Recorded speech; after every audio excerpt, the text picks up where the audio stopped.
All right, I'll call the August 16th, 2021 regular council meeting to order. And we're going to start with our open mic. So I've got Joan Lazinski up first. Just make sure that the mic is on, just on the top of it. Just pull. Yeah, no, there's a switch on top. Just pull it back towards you. Perfect. Thank you, Mayor.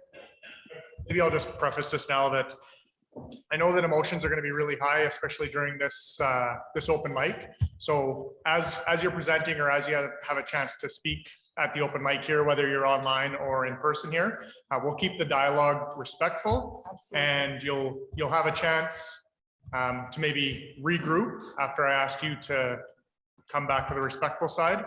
And then if you can't do that, then I'll just have to ask you to leave. Absolutely. Thank you. Thank you, Mayor. Thank you, Council. My name is Joan Lazinski. I'm here to represent concerned citizens of Wetaskiwin, Alberta, to protest the establishment of temporary shelter and or tents being used by the homeless or transient population in the parking lot and surrounding area of Rock Soup Greenhouse and Food Bank, located at 6501 47th Street, Wetaskiwin, or in any other area of the city of Wetaskiwin. This property, Rock Soup Greenhouse and Food Bank, is zoned as general commercial, and temporary shelters are not an approved use of this zoning classification. These temporary shelters decrease the value of the property where citizens of Wetaskiwin are paying taxes. This area, where Rock Soup Greenhouse and Food Bank is located, is residential community paying substantial taxes to the city of Wetaskiwin. The homeless and transient population have proven dangerous. Many of them are obscenely drunk and partaking in illegal drugs. Having this population living in the temporary shelters or tents surrounding Wetaskiwin residential areas is hazardous to the citizens of Wetaskiwin. In the last location where the homeless and transient population habituated, the surrounding areas were covered in garbage, feces, drug paraphernalia, empty liquor bottles, graffiti, and stolen items. Wherever the homeless and transient population resides, these issues will follow. Please make Wetaskiwin safe for our children, our seniors, and all our citizens, as we are becoming the vulnerable population now. With the homeless and transient population destroying our downtown area and now beginning to destroy our residential area as well, we cannot stand by quietly. Please do not allow the temporary shelters and our tents to be placed anywhere in the city of Wetaskiwin. I have signatures of 639 Wetaskiwin residents who are asking for a safe community, and I present this petition for use in your endeavors to curb the problem. In my complex last night, we had a gentleman come through right behind my house down on the grassy area, was approached by a resident and he was asked to leave, and he wanted to fight. We have a security company hired by our complex, and they come through 4 times a night, and we called him, but at that point in time the person had already had left. But I just want you to know, I can present you with these petitions that are signed, but I know, and I think most of us know, that you are doing your utmost to curb this whole situation. And if you want them, I think I would like to present them for you for use in your further endeavors as it comes down the road.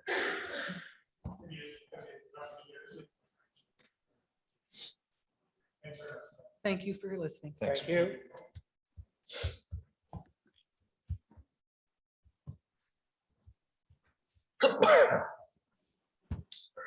Craig Reed.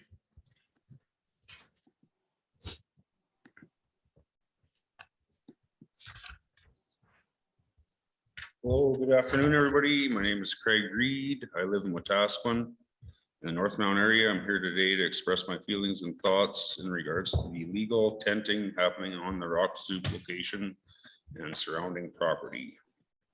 Since this has happened, our area has been experiencing littering, graffiti, drug use, vandalism, weapons in the area, yelling and loitering.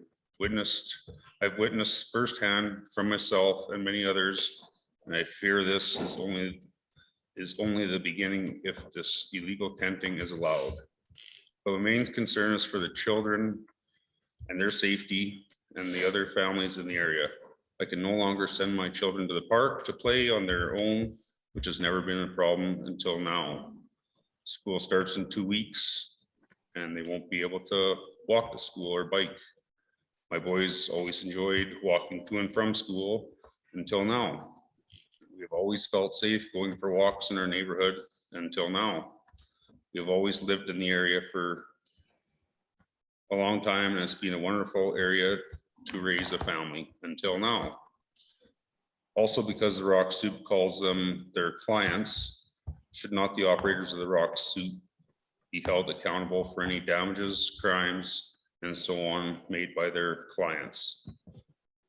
And I guess my question is, at what point does the safety of our families become more of a concern than allowing this tent city to pop up? Will someone have to be stabbed, held at knife point, or God forbid worse, in order to stop this illegal tenting? What are we waiting for? I don't understand.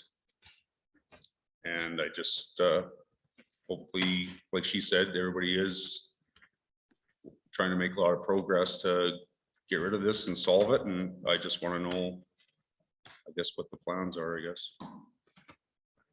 Yeah, thank you. Thank you. Great.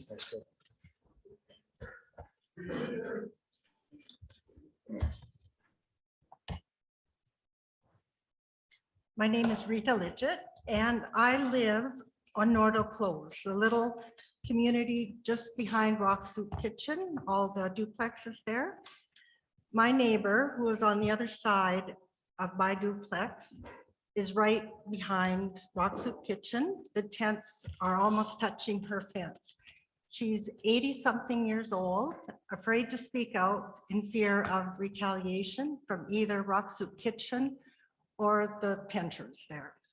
She's already found drugs in her yard. When the police came to collect them, they said it would be naive to not think that's what they were due to the circumstances. Earlier this year, her brother and sister-in-law were murdered by a mentally ill man who was taking illegal drugs and not taking his drugs he should have for his mental illness. So it's no wonder she's kind of living in fear right now. There's increased traffic on 47th Street all day long. People are honking their horns as early as 5 a.m. Well, I know that's not the tenter's fault.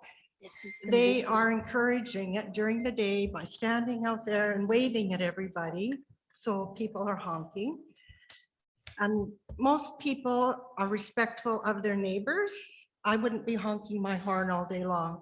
So if they want, they're not being good neighbors. You know, we know that, I guess. The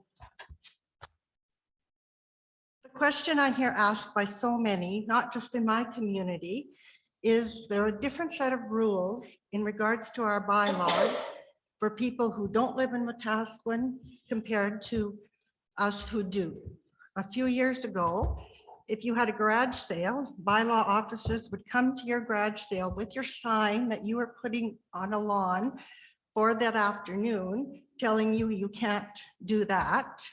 When we questioned, you know, the reasoning behind it is because too many people didn't pick them up after, and it was kind of unsightly in the community, well, which is nothing compared to what we have now. Our tent city is getting larger by the day, and even though they have been told they have to be gone in less than a week, and they are on property that is private, And, I don't know, I couldn't put my stuff on somebody else's property for days at a time.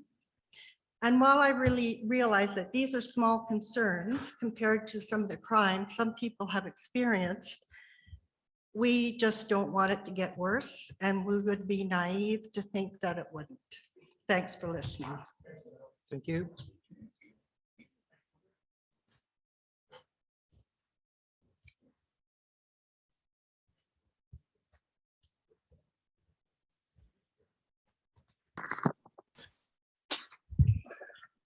Mayor, Council, thanks for the opportunity to speak with you today. The petition presented to Council by concerned citizens clearly outlines our position. 45 years ago today, I stood in these chambers and became a Canadian citizen. One of the best decisions I've ever made in my life. A lot of you know me. And by the way, my name's Mike Wojcik, sorry. I've invested a lifetime commitment to this community, a community that I love dearly. I assume all of you feel the same. However, radical changes in society as a whole are now impacting on this beloved city.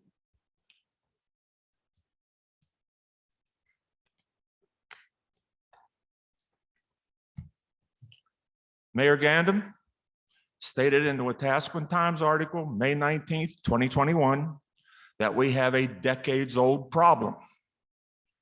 I was appointed to the first police commission in 1981, and I agree with that. But those problems have been magnified by the added complexity of significant changes in society.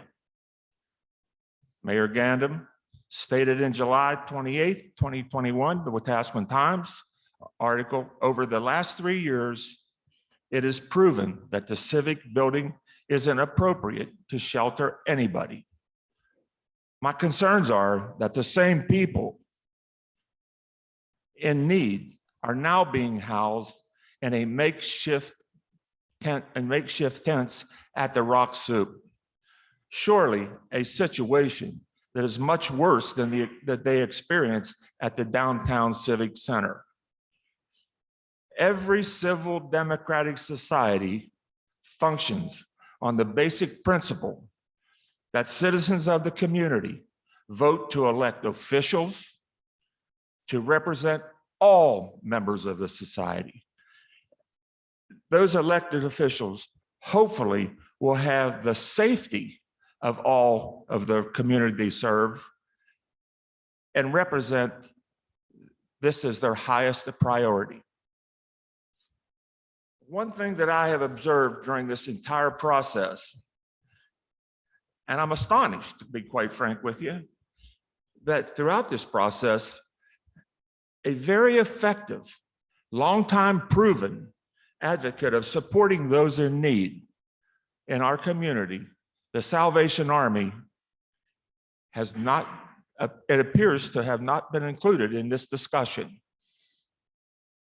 I applaud City Council's efforts sincerely, attempting to address the ever-present issue of homelessness, crime, mental health, drugs, and alcohol in our community. The failure of the hub clearly demonstrates that a city council in a small community like Wetaskiwin cannot resolve all these issues alone. The federal and provincial agencies must fully assist and provide the required professional resources to address the many aspects of helping those less fortunate in our society, including proper treatment and proper housing facilities. This community has always supported those in need and truly want to help achieve a positive outcome to their needs. I feel we have now reached a point where the opportunity to address all agencies, federal, provincial and municipal, to resolve these issues now.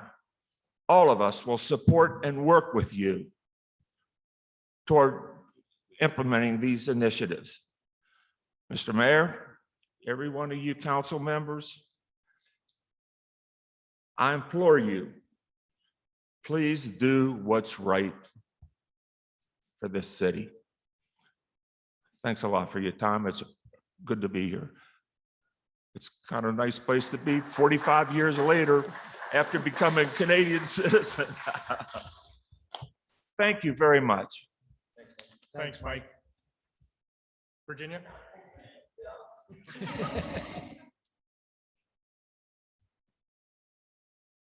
and council, I did register, but I've traded my spot to another person who felt that she really needed to speak. So, Yvonne? Yvonne LaFrance.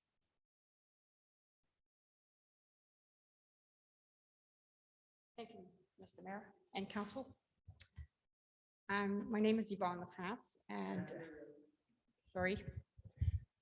My name is Yvonne LaFrance and I live on Mount Northridge where Mr. Mayor lives in the same area. On August the 13th, I left home to attend a wedding of my nephew's 2.5 hours northeast of here. I came home on yesterday morning to a broken window. I would like those pictures up there, please.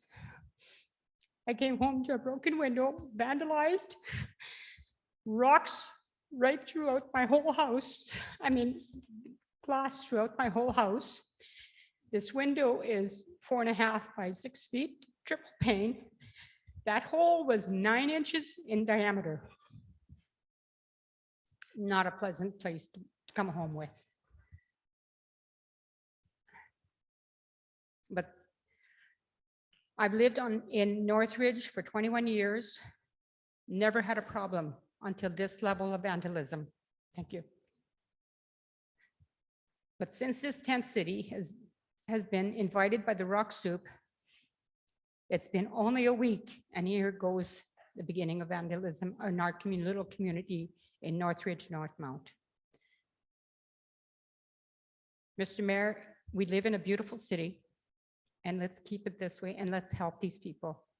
The only way we can help them is by, like Mike said, we need everybody to work together as provincial, federal, municipal, the city itself.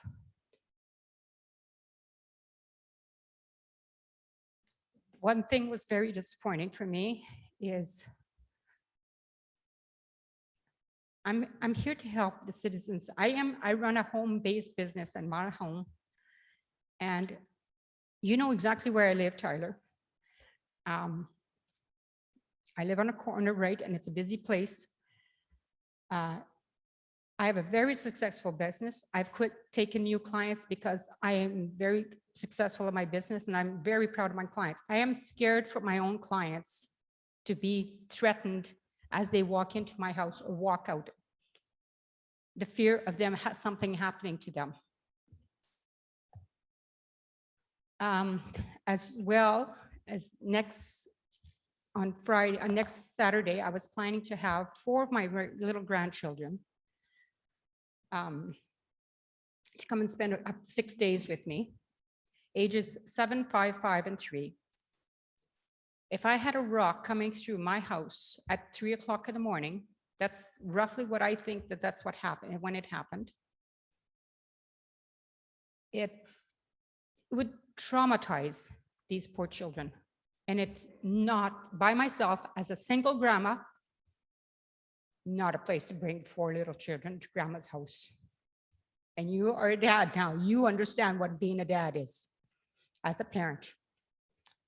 2 of my grandchildren from Edmonton were going to come, and 2 from Lethbridge.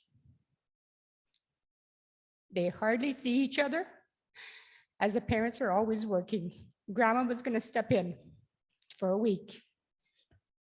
I do not feel they are safe with me as a single grandma, and they call me Meme. That is vandalism could happen again. Could you imagine 4 little munchkins traumatized in grandma's house if somebody came through, breaking through my house again? Where would I go with 4 little children and a dog? Out the back door, through the back gate, running down the street where there is more other people that would hurt us? I know most of you all have children and grandchildren. We have to protect our children. This is not a place to raise our children in this kind of a city. We have to put a stop to this vandalism and the crime.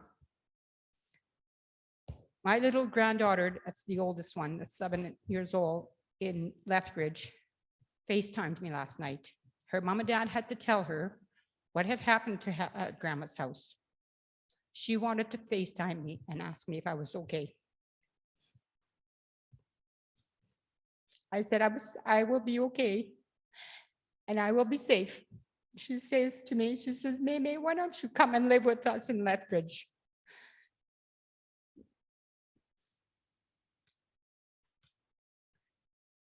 She was asking me that who broke my window? I said,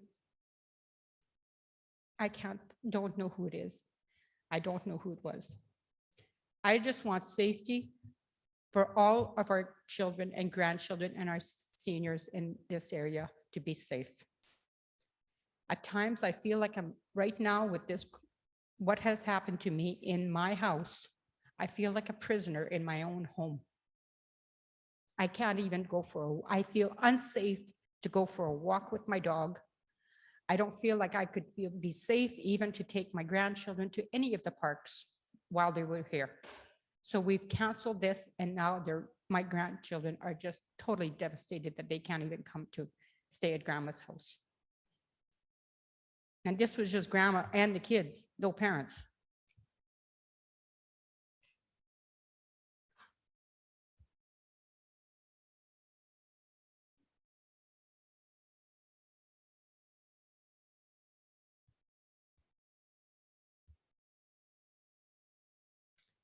I got a quote for my window, and it's $1,800 to replace a triple pane, 6x4.5 window, triple pane.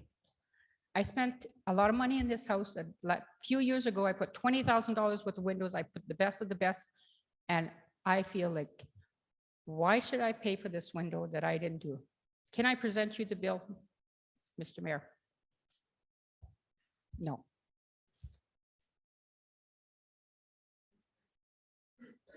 Action has to be taken now before somebody gets hurt and injured or murdered, if that's what it comes to.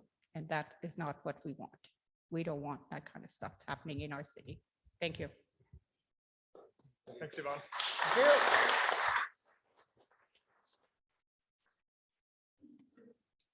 Craig Havildson.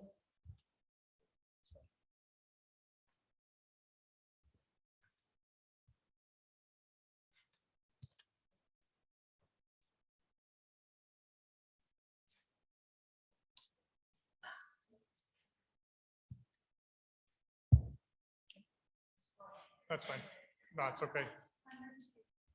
I'll call up Brandon Riom. Yeah, she sent it to all of council. Yeah. Yeah. She'd put them up there as well while you were speaking. Yep. Is Brandon Riom here? Okay. Just join us at the table there. Thank you.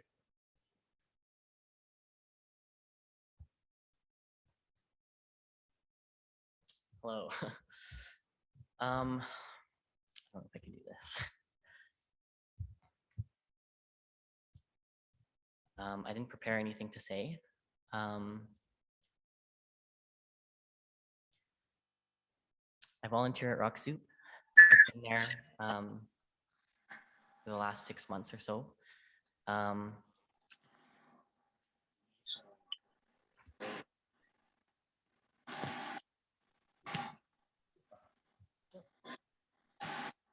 I think I'll be the only one that speaks on behalf of Rock Soup today. I don't have any counter arguments for anyone that's spoken. I feel for everyone that's scared. We're scared too. We don't want this either. We knew this would happen. I'm sure you saw us for the past few weeks, becoming overwhelmed and angry with members of city council, with provincial government. We didn't want this to happen. We're a food bank. We're not a shelter. We want the same thing as you. We want a better place for these people. They shouldn't be there. Sorry.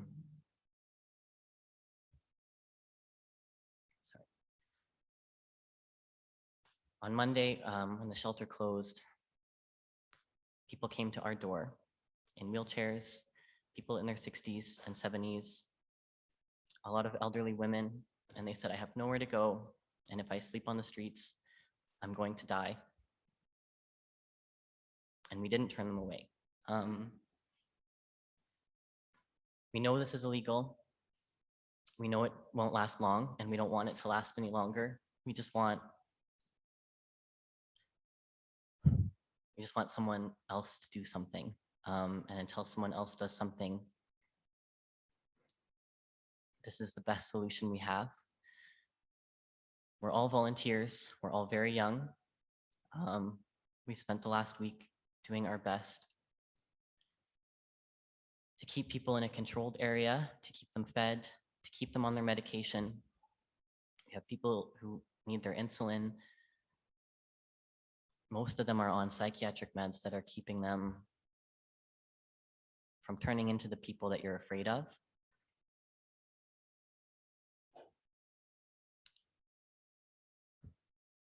If this closes and there's nothing better and there's nowhere for them to go, this will get worse for everyone that's scared now.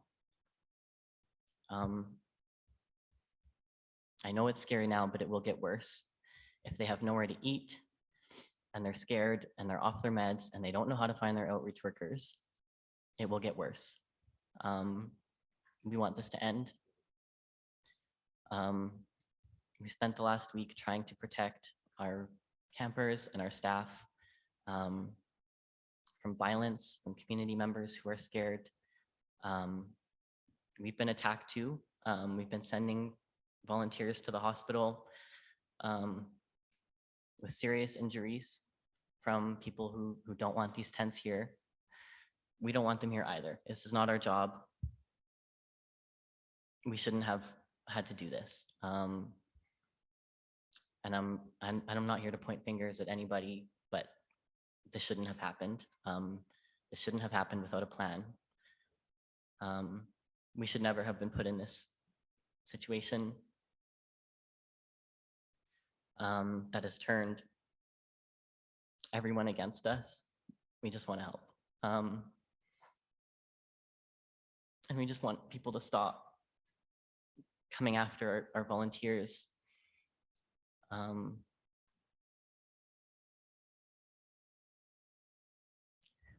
We just want someone else to step up and find a place for these people, because we know this isn't the place for these people.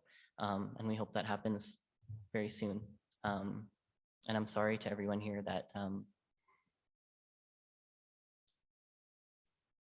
that has felt the consequences of this the same way that we have. That's all.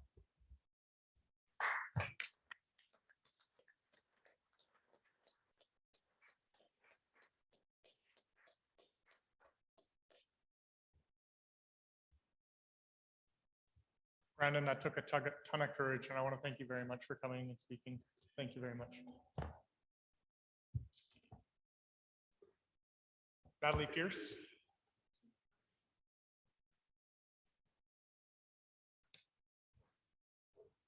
Hello, does that work? Okay. Brandon was wrong. He's not the only person who's going to speak for Rock Soup. I've been involved with Rock Soup Food Bank and Greenhouse for a very short time. In that time, I have found quite literally the greatest little community I've ever seen.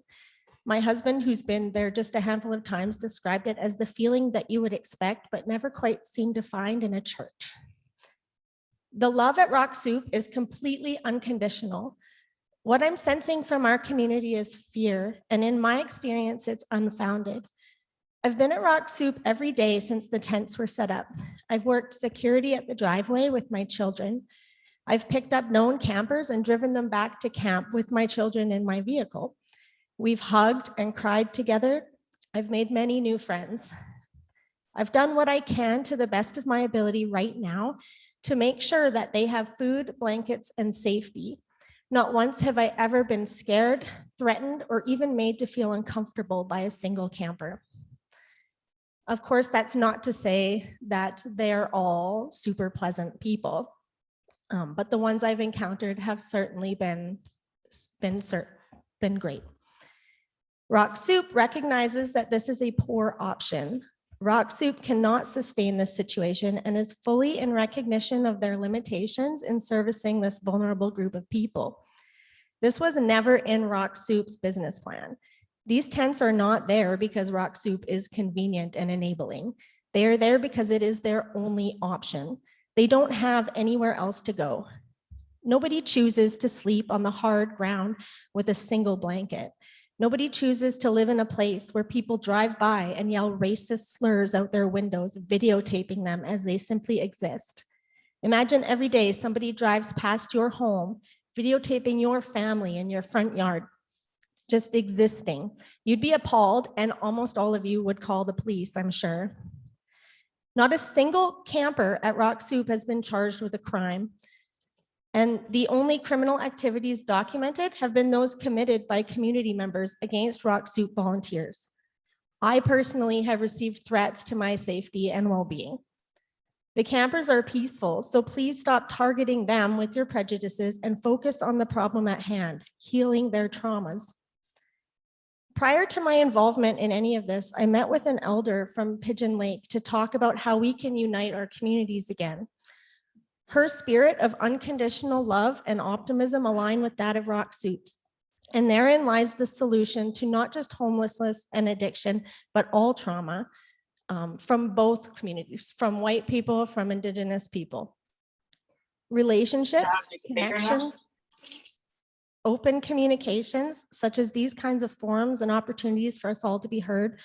Of course, we need funding for buildings and trained staff and operations, but none of this matters if the community has trouble remembering that these are humans, humans worthy of love, respect, and life.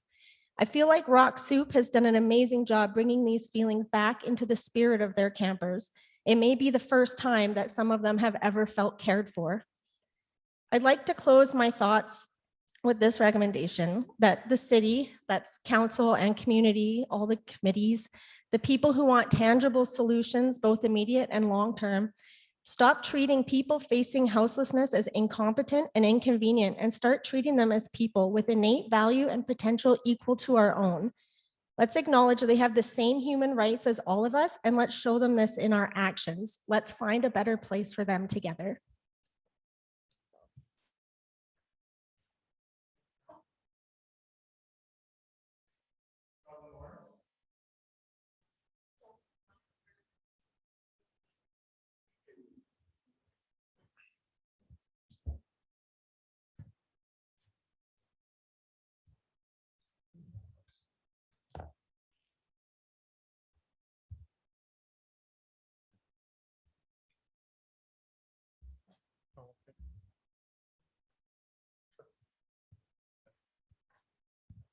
So currently we have about 40 people in council chambers right now. And we had 100 people online with our Zoom account, and they'll only allow 100 people in that meeting.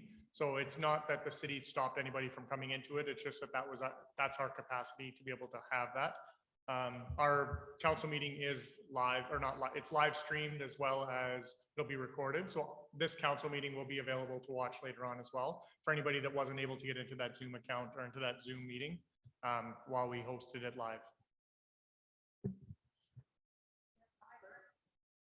Because Virginia gave up her spot, have a few minutes, could I ask that you? I'll open it up afterwards and make sure that anybody that was wishing to speak will have the opportunity to. She was.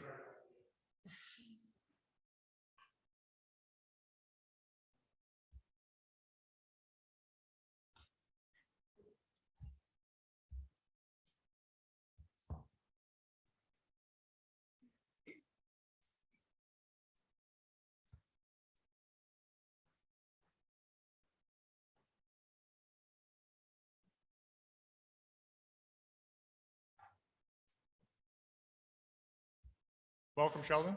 Hello, what are you, a judge? Thankfully not. The only way you guys are gonna solve this problem is giving these people a place to be. We got people that can take care of them, they know what they're doing out there, and you guys want this problem solved, you gotta help them too. Can't just let them be there, and it's gonna just get worse there. I stay there, right, so it's getting worse and worse every day. And I know everybody's scared here. I know all these people are scared, but I don't never once stole from anybody. I can't even barely walk. How can I steal? I couldn't run away if I wanted to. Oh, yeah, I'm asking the people, the council of Wetaskiwin, to build a building for these homeless people to be, and we have the people there that can take care of them safely, and you guys won't have to fear being around us no more. We're not, these people aren't, they won't hurt you. Come there and listen to us, right? We'll make you laugh, if anything. They'll walk away in a good mood. But that's what I want to ask all the council members today is, can you guys give us a building to be in? We will operate it safely and that nobody, you guys won't hear a peep from us. We just want a chance to have our own place again. I know that place you guys gave us was too small and there's a lot of shit happening there, and that's just the street life. You guys never even lived on the streets. Have you guys ever woken up on a sidewalk? I bet not. That's what I'm asking you guys today. We need a building for these people in Wetaskiwin. We will run it safe. We have the people, we're training them already. So these people are scared like you guys. You guys think they're scared of us. We're scared of you guys too. People have been honking and calling me a dirty Indian, go home. You guys are on Indian land. You guys got to remember that too. This Treaty 6 goes right around Wetaskiwin. That was signed by a treaty Indian 1876. As long as the grass grows and the river flows, we'll always have land here. So if you guys want the treaty brought in there and seen it, that you guys signed it too, that this is our land. But if we started taxing everybody in Wetaskiwin, the Indians, you think that would be fair? Because yeah, I'm asking all of you as, not as a person, but people, we need help, you know? You guys want to get this problem out of your backyard, build us a building where we can be safe. Right? We're scared of you guys too, as much as you guys are scared of us. We don't even harass no one there. We just sit on lawn chairs and drink Diet Coke. Maybe fire up a few doobies, you know, have a good day. But that's what I'm asking you guys, standing in front of all you Wetaskiwin citizens. Give us a safe place to be, a building, pass the bylaw, whatever you guys need to do to get us in there, because winter's coming soon. You guys want to get rid of homeless, the winter will take care of it for you. They'll all freeze to death. You guys want to see that on the front line of Wetaskiwin Times? And this racism, I don't like it, you know. I'm an Indian. My grandfather was a white man. I ain't racist.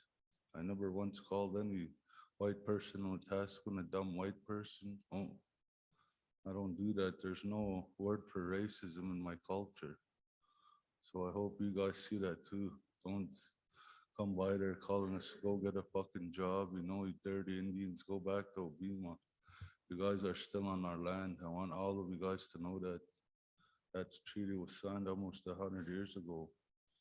This is treaty land, Indian land. So you guys remember that next time you call me a dirty Indian. That's all I have to say. I hope you guys really consider trying to get us into a building before it snows, you know.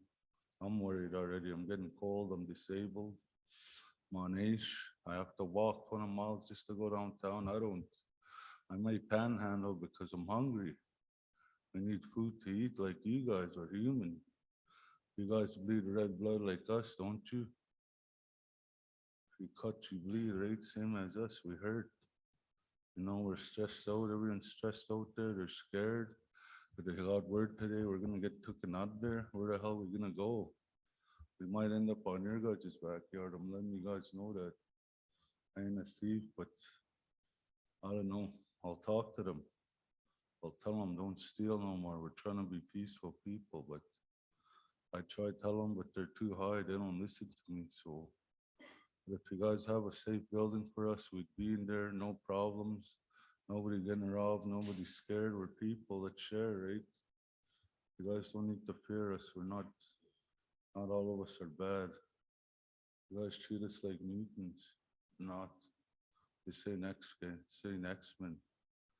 No, you guys just need to listen to us. I speak on behalf of all those people there. We need a safe building soon because snow's coming, I was told by our people. It's might be an early winter and a cold one, so you guys have the heart inside your bodies to give us love, enough love to be in a building. That's what I ask you today. Look into my eyes and, you know, I might die if I stay out there for the winter. You know, I'm slow, I can't move fast. If I trip somewhere, I'll fall down and lie there and die. So bad it's getting in the drug problem there. I can't talk on behalf of everybody, but we're doing our best to keep it maintained, you know. It's hard though. You guys never once came there and said anything to them. Do you sit down with them and have a meeting on a grass there? We're not gonna hurt no one. We just want to be heard. No, it hurts to be homeless.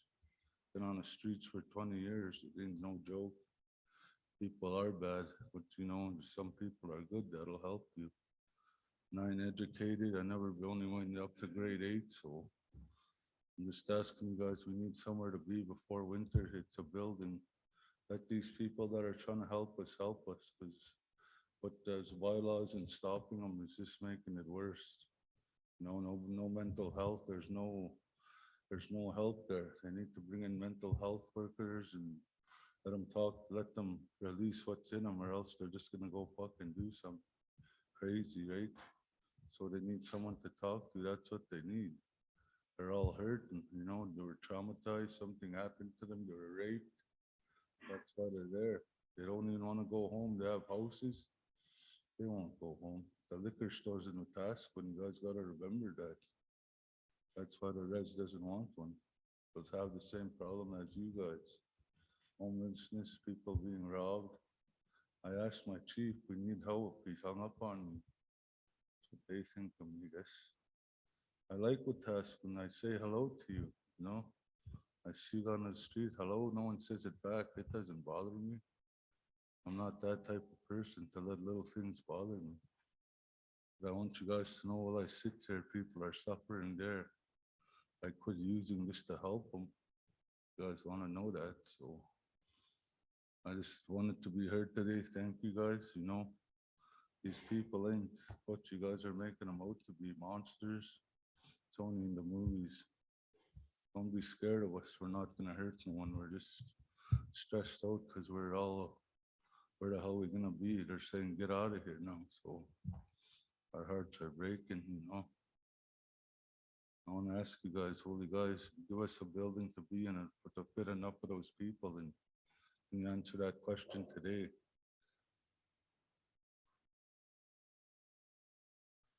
No? I will buy it from you. I'll trade you some rocks for one of the big buildings here like a real Indian. No? Just But I like- as you had said that not all homeless are a threat or pose a threat to the community, not everybody in the community is racist. No, but still, we ain't thieves.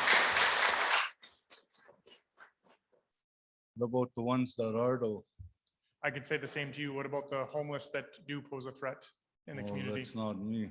You're right, and that's not me. No. I only So we- speak on behalf of them. But I And I- can't control none of them, right? If I could, it wouldn't be happening. Yep, and I can speak on behalf of my community members that do Yeah. support and want to make sure that our homeless and vulnerable population are safe. Yeah. Well, I'm asking you guys, can you do us a building past that bylaw so we can be somewhere instead of being there? We're working Inside on a it. building. We're working on it. We need a month because they're saying by the end of August, the snow will be on the ground.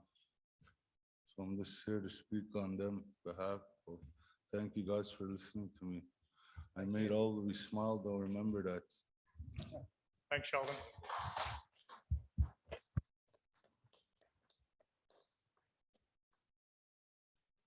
Aaron Buffalo?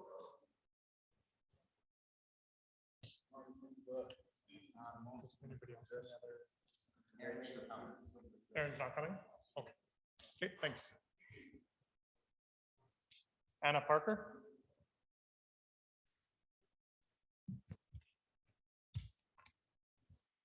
Oh, this is a little nerve wracking.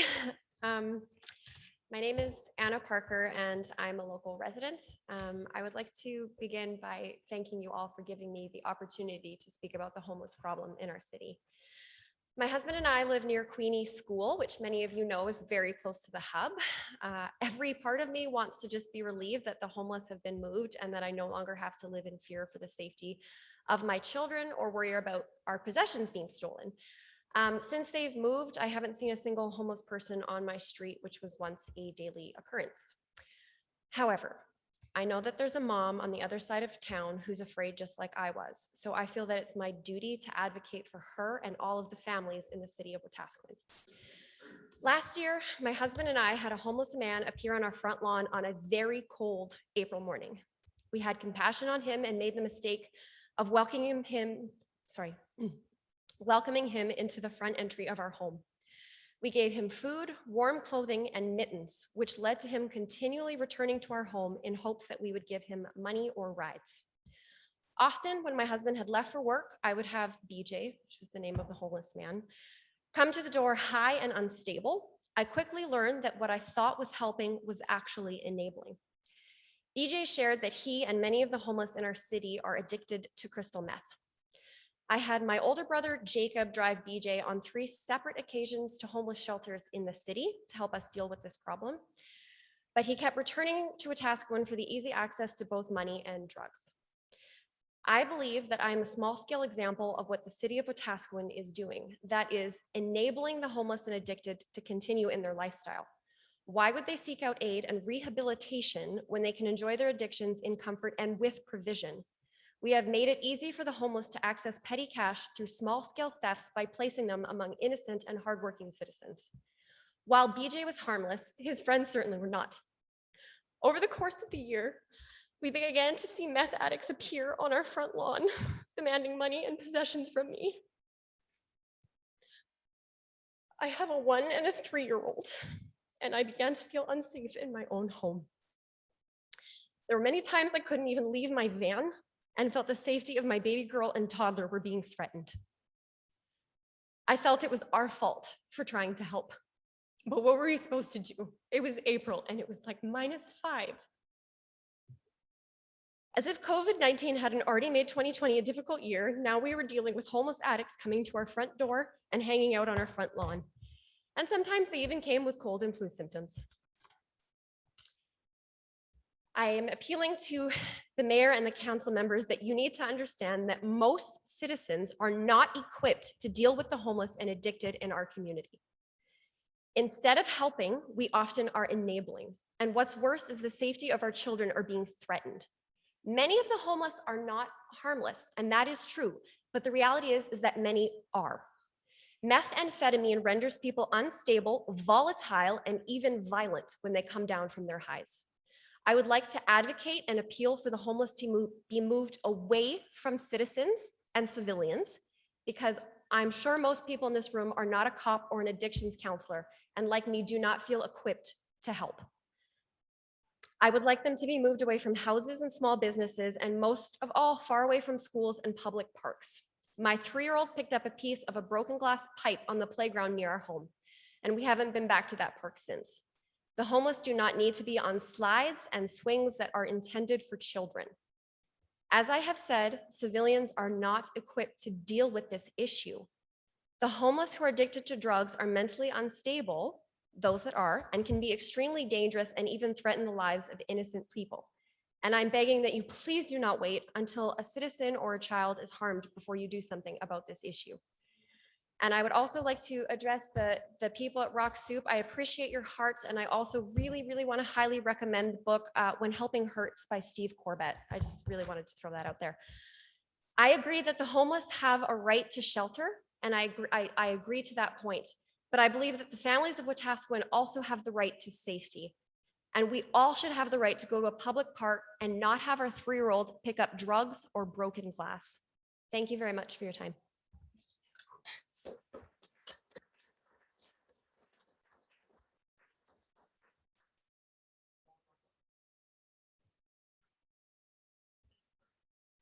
Thank you, Mr. Mayor, City Council, ladies and gentlemen. I came because this is my city. I've been here for 40 years, and I feel that we got led astray, got sold a bill of goods. I looked at Rock Soup and their mission statement and their mandate and what has transpired, them advertising for tents and all of a sudden this tent city coming up and the problems around the city with the homeless people. There are homeless people that we had were somewhere in the 20 to 40 people. And all of a sudden, the hub was servicing some 400 or 500 people, I heard. Like, where in hell did all of these people come from? Why do we have to look after them? We should be, and what I came prepared to ask council to do was to cancel the business license on Rock Soup and pass a resolution that they can't operate anywhere within the city. And I maybe have softened a bit on that, but not really. They have opened up a whole can of worms for you folks and for everybody else in the city. And this tent city thing has got to go. And if it means Rock Soup goes, then unfortunately Rock Soup has to go because this can't be. This isn't my city. This was a safe, secure. We had a few homeless people that I had recognized at the beginning.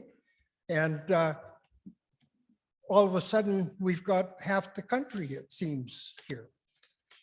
We've got TV coming down to interview people, and I don't even recognize the people they're interviewing.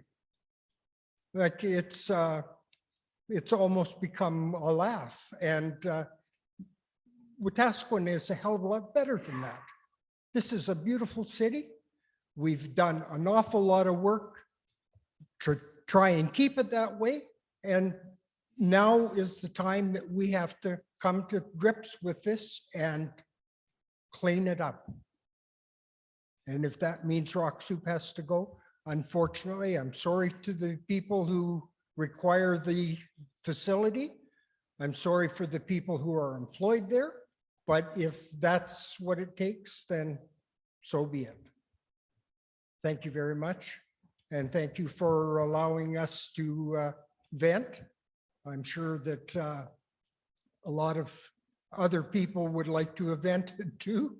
And I feel fortunate to have been able to. And thank you all, and thank you to the public. Thanks, Don.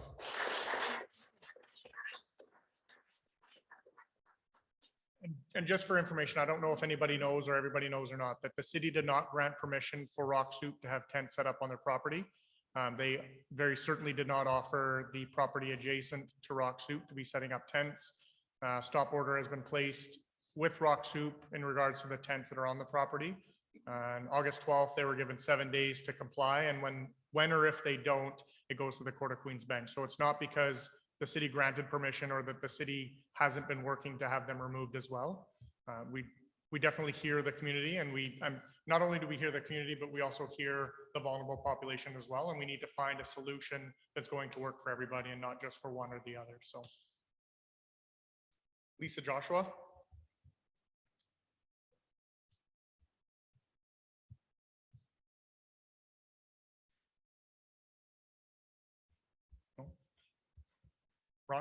Ron Tram.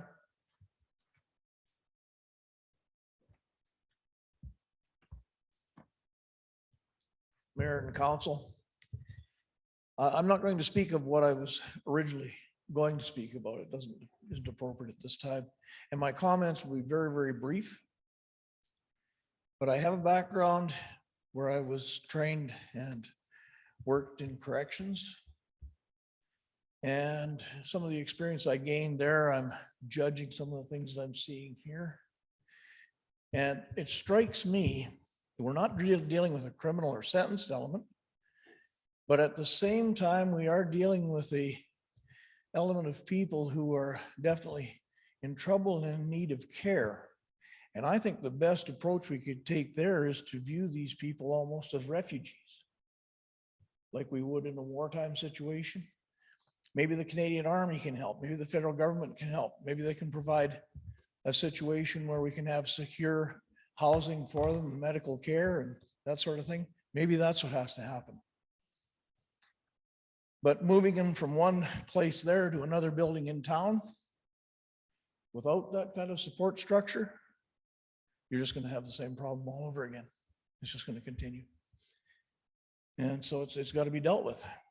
It's going to be hard. It's not going to be easy. Okay. But that's my comments. But I tend to think of this is almost like a refugee situation.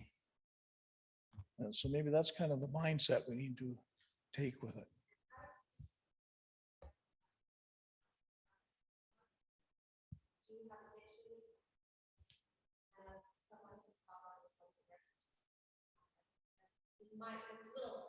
Okay, I follow your distinction. I'm not talking about comparing them to a refugee that came here from Europe. That's not what I mean. What I mean is, rather than being black and white and saying, okay, these are criminal guys over here, or, oh no, they're people that are all good. Let's not get into that. Let's get into giving them the care that they need. And the way that the Canadian government through the UN has gone into countries all over the world and protected the people after conflicts and wars, that's the kind of approach that we need to take here. It's a social issue, not a justice issue. Exactly. Yeah. Exactly. And so when I say refugees, I mean it in that sense, in the way Canada has always looked after refugee peoples throughout the world. Then we need to look after our own. That's all I have to say. Thanks, Ron. Thanks.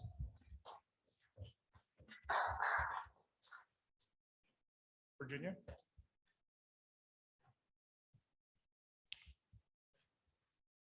The city of Wetaskiwin has provided residents and taxpayers with lovely walking paths that are well utilized. I'm a walker and my favorite path is around the cemetery. I love the convenience to my home, the trees, the birds, and the protection from the wind. In July, I had to report to Public Works that there were bike parts from 5 to 6 different bikes laying along the path. As of right now, I'm afraid to walk that path. Businesses in the city of Wetaskiwin, law-abiding residents and taxpayers should not have to feel fear. They should not have to clean up garbage, nor should they be expected to accept the fact that some individuals feel the right to boldly walk onto our properties and cause damage. Mayor and council, I am tired and angered by the fact that individuals utilizing the hub disrespected what was provided to them and disrespected other properties next to the hub. It's that disrespect that I really have a problem with. I'm also angered by the fact that the individuals occupying the land at Rock Soup are trespassing onto adjoining property are not following the bylaws and the laws put in place by our politicians. Not once have I heard one, this was just an added after listening to everybody speak. Not once have I heard any of the speakers talk about racism. I am not racist. I am opposed to disrespect, garbage, not being part of our community, not that kind of a thing. Council, we trust and we hope that our power of being here today and using our voices will mean something.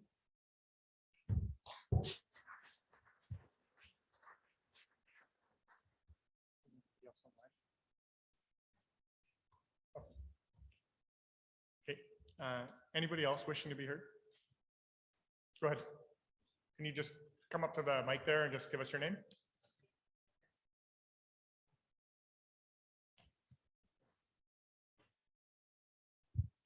Danse Gakyo ekwa Crystal Little Child Hill Nitsigasun, ekwa Ochinia Musquechisak, ekwa Neasqueak. My name is Crystal Hill and I'm from Ermineskin Cree Nation. I've worked in the social welfare field for 22 years and I'm an instructor at University of Calgary, MacEwan University, and I'm the executive director of Children's Services in Ermineskin. Pardon me, I'm a little nervous, which is unusual. Thank you for allowing me to have this space. I actually live in Northmount, and I want to share a little bit of context. I left home at 16, and I left the traumas of my home. And I worked very, very hard. I worked 3 jobs and I put myself in university. I was pregnant at 20, and I snuck my baby into university at the U of A. I worked very, very hard. I have an advanced graduate degree from University of Victoria. I am a doctor candidate and I'm close to having my PhD. And I'm very proud of that, but it hurts me to see what is happening. I am not for it and I'm not against it. However, it needs to be well informed. You need experts and you need needs assessments, you need SWOT analysis, you need in-depth expertise and hard data to inform a movement. I live in that community. My baby was camping outside in the backyard. I'm not letting my baby camp outside, not anymore. I know what this population brings. I know, with all due respect, the gentleman that was sitting here, it's called a honeymoon phase. That's what this is. They're in a honeymoon phase. And as they get comfortable, they will get aggressive. We will see harder drugs. It's not only crystal meth, it's heroin, it's fentanyl. Let's be real. We have a social crisis, but we also are enabling and empowering a sub-community within community. We need to be well informed.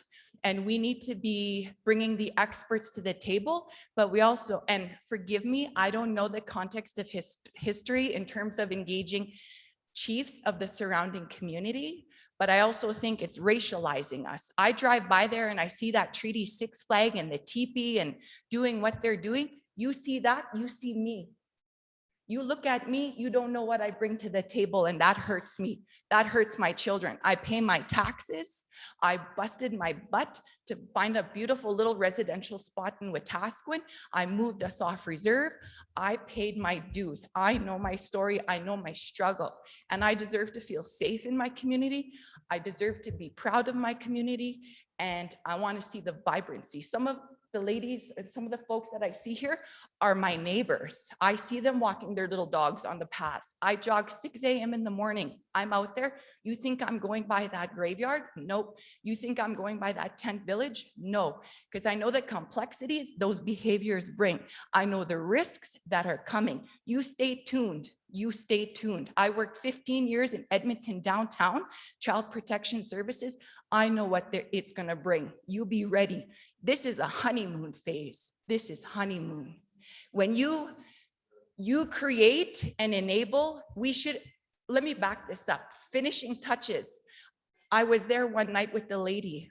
If I wasn't there, she could have been assaulted. There was a gentleman downstairs and I said, wait, every part of me used my skill. Sure enough, in the bathroom, there was a guy waiting for her at closing. If I wasn't there, and maybe some of you heard the story already, but if I wasn't there for Joanne, I couldn't even imagine what would have happened. And so I want you to be well-informed. You need to get the hard data. You can hear the compassion stories. That's great. But I'm an expert in my area and my field, and I'm bringing it forward to City Council respectfully today. It is an issue that is far beyond homelessness. These individuals have homes. And it's a social welfare crisis that Wetaskiwin does not have the social welfare capacity to deal with and deliver. So then it falls on the laps of citizens, business owners, councilmen to come up with a solution where you are not the experts. So in my opinion, this needs to be a slow process. It has to be well-informed, and I don't agree that laws should be broken. Those are laws and our citizens are at risk. Yep, there's a human factor to it, but they also have a responsibility to their wellness and to their truth. And I refuse to be the face of that Indigenous group. I know my story, and I know there's many other Indigenous people like me. I'm a single mother, and I work very, very hard. And that is not who we are. And so I implore you from my heart to yours to be informed, get the data, and be strategic. Hi, thank you. Thank you.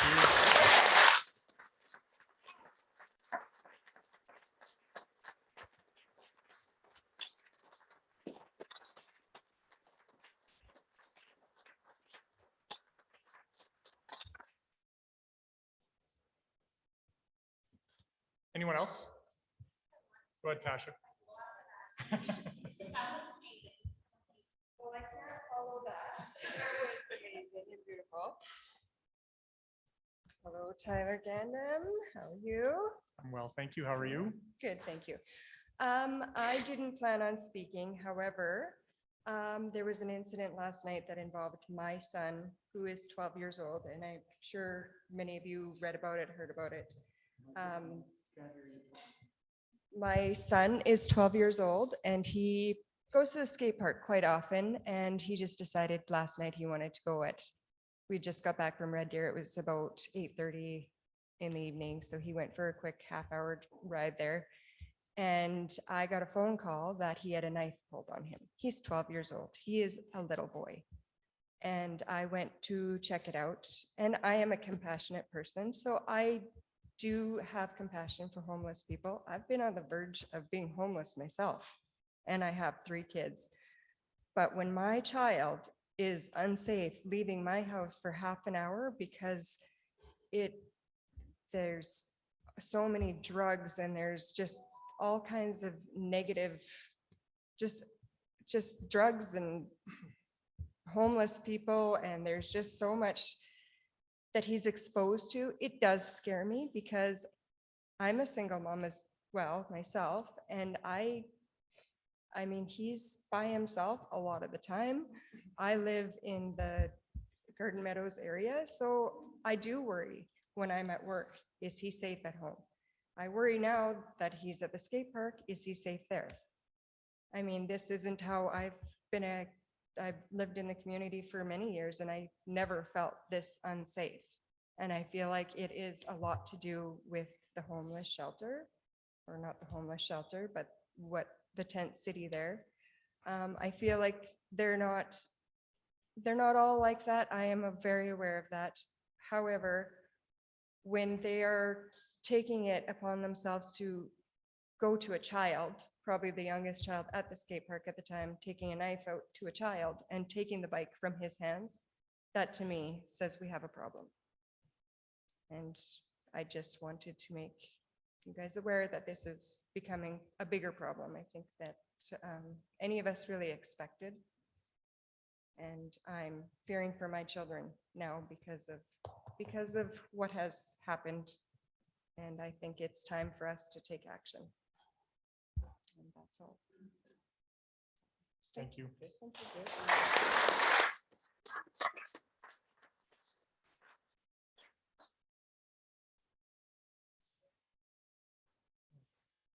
I wasn't going to come up here, but I can't help myself.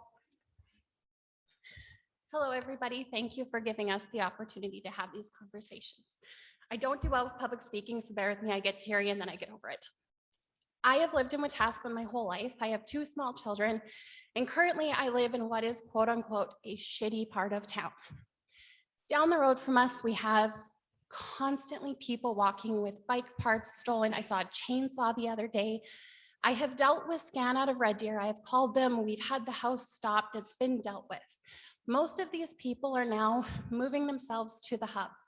I stopped at the hub multiple times. I've talked with people. I've interacted. I had a staff member tell me to shut the fuck up when I asked questions to a gentleman who was intoxicated.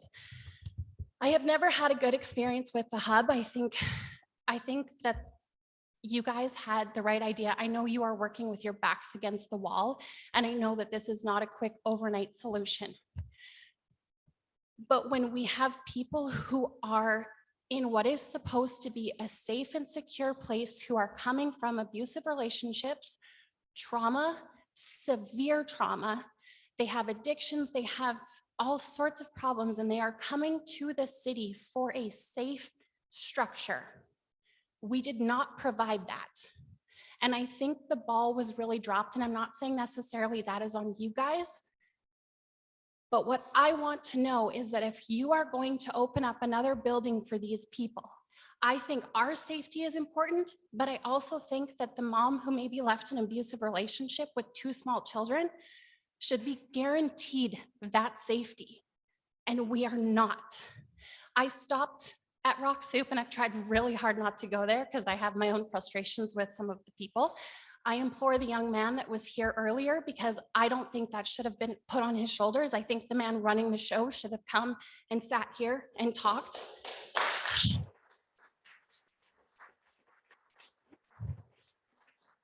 I followed that young man out because I was extremely blown away that he sat here. I cry when I public speak. Most of you have seen me do this before. I know how hard it is to sit here and to express everything. And for that young man and those volunteers to be carrying that burden at 15, 16, that was nowhere near my brain. I don't have the capabilities now to handle someone shooting up heroin in a tent and assaulting me with a machete, which has happened.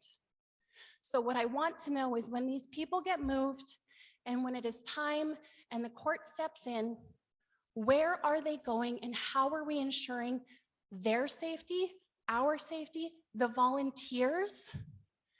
And is at any point the gentleman who has told this city repeatedly from Rock Soup, those tents aren't for the homeless people, we're just supporting, we're sending our love.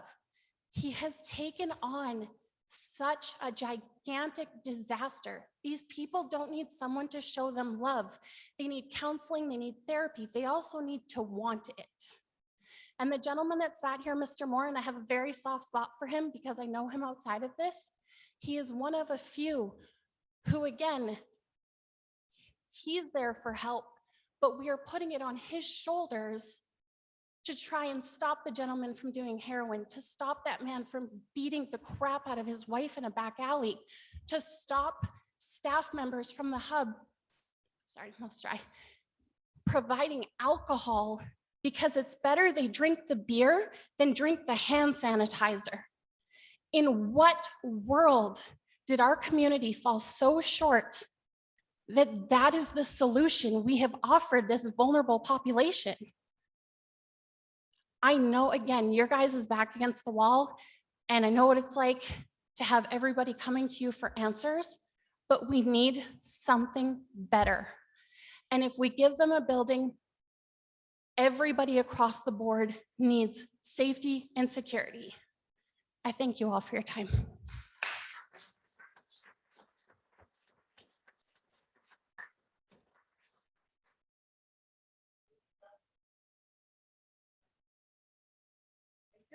To quickly address a few things that have been said here today. My name is Lori Harrison. I am ex-military, 24 years. Came to this lovely town to retire about 8 years ago. And it was like, move to Wetaskiwin. It's beautiful, small country living with all the city amenities. What they didn't say was stay because they'll steal your car while you're sleeping. So I'm just a little bit overwhelmed at what I bought into. I want to tell you that military solutions are not your answer unless you have civil unrest. So if you plan to ask the military for help, it won't happen. They see it as a social problem. If you have unrest in your streets and craziness, then they will bring them in to control that. But it's not an answer that's viable for your city itself. I found in the last, I would say, week and a half, I've had people at my door at 2 and 3 in the morning. A fella knocking saying, "Ma'am, help me. You need to call the police. My friend is on the sidewalk. Give me a phone." I said, "I'm not opening the door. I will call the police for you. What is your problem exactly?" "No, no, no, I need to talk to them myself." I said, "I am not opening my door. Please, ma'am, please, I'm in trouble." I said, "I'm sorry, I'm not opening my door." He walked away and I saw 4 of them come from the side of my house, just waiting for me to open that door. This is where the community is starting to go. A few nights ago, there was a car sitting at the end of my driveway in the alleyway with 4 people in it. I'm trained military to always be aware of where I am and what's going on, so I'm always paying attention, which probably most people don't notice. But when I have a car sitting at the end of my driveway that's not going anywhere and doesn't belong there, I'm watching on my cameras and I thought, okay, I've had enough. It's 3 o'clock in the morning. You have no business sitting at the end of my driveway. I have phoned the police. I've had people breaking into my house and have phoned the police, horrified on the phone. I couldn't even talk. "Come now, they're in my yard. They're breaking in." By the time they came, they were gone. 5 cars came, but 15 minutes later, they were gone. So I'm afraid that what you could potentially be facing down the road is vigilantes. You're going to get your community rising up and saying, "We've had enough of this. We work hard for what we have.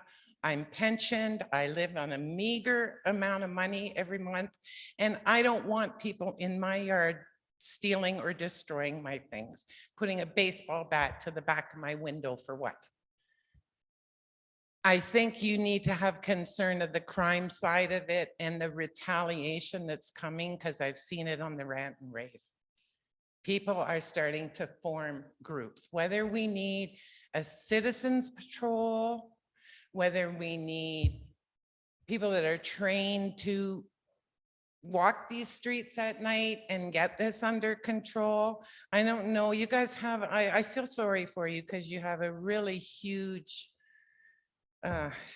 Pandora's box has been opened, and I don't know what your solution is. But I know myself, I'm not living in fear. So when that car was at the end of my driveway, I grabbed my Cubiton and I went outside and I went right for that car. "What the fuck are you doing in my yard? I could drop you in 2 seconds without you even seeing it coming.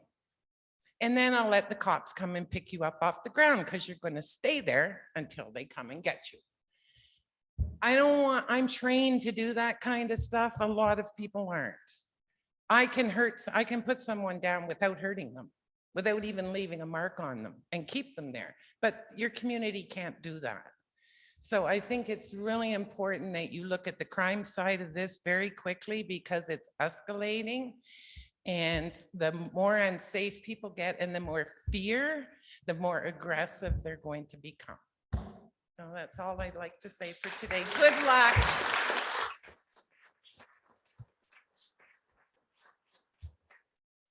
Thanks, Lori. Yep, go ahead.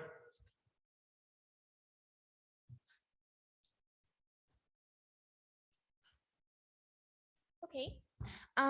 I had no plan on speaking today, but after What's your name? witness Brielle Simon Danielson. I grew up in town. However, I'm adopted. I am also from Samson Cree Nation as well. I grew up under trauma, abuse, and neglect as well. And I do think that there are 2 sides to every story. I started working when I was 15 years old, full-time. All of my other brother and siblings are dealing with addictions and they live on the streets.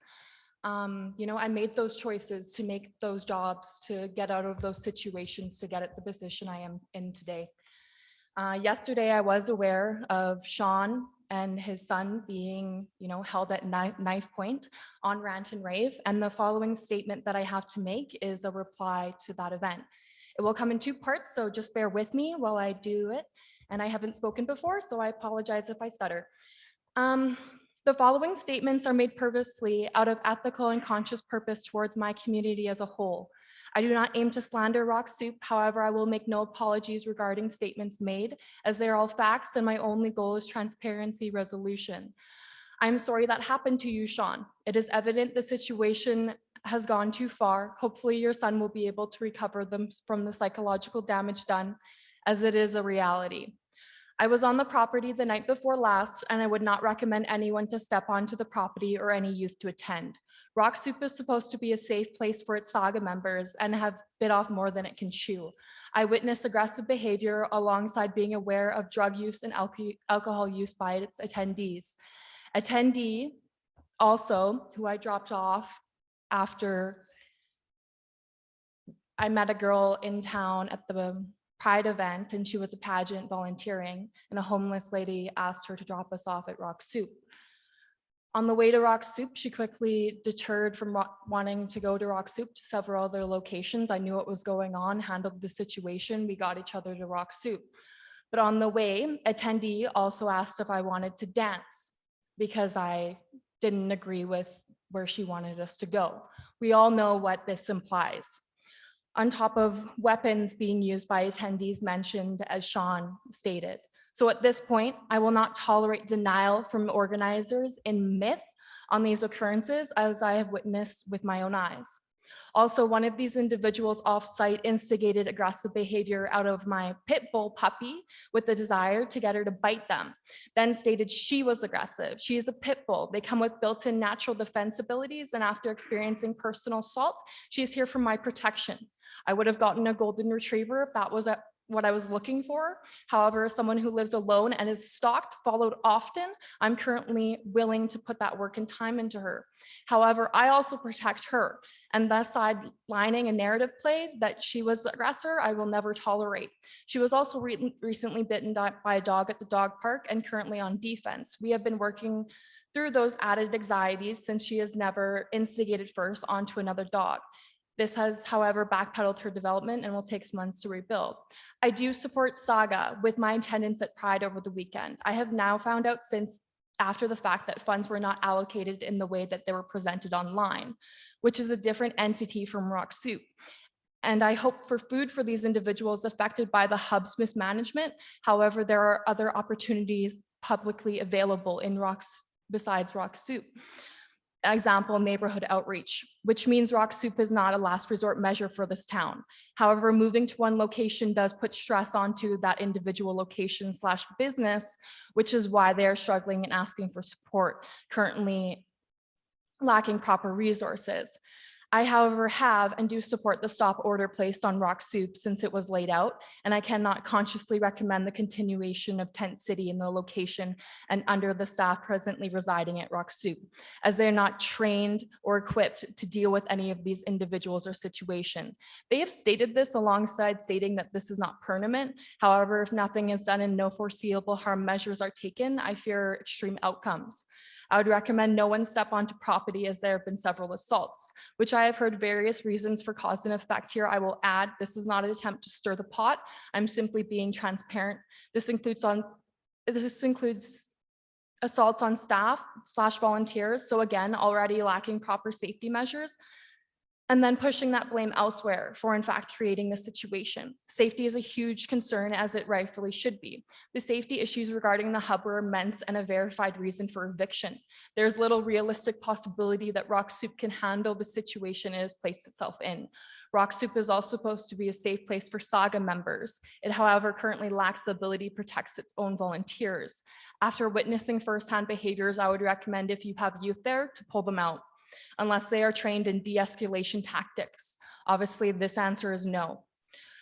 What we are witnessing is cause and effect from the hub unable to find current location and time. That is on the hub, not the city. However, not now costing the city taxpayer dollars the longer this remains unresolved.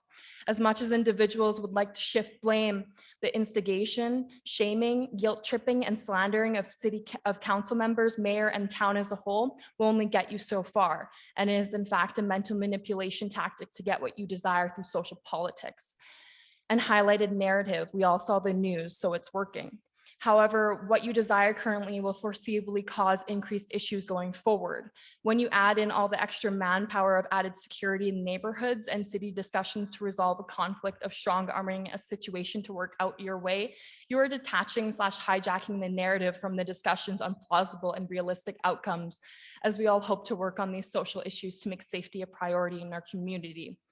This is simply not how business is done, and they fall under the same restrictions and then must behave so, even being a nonprofit. You are not above accountability.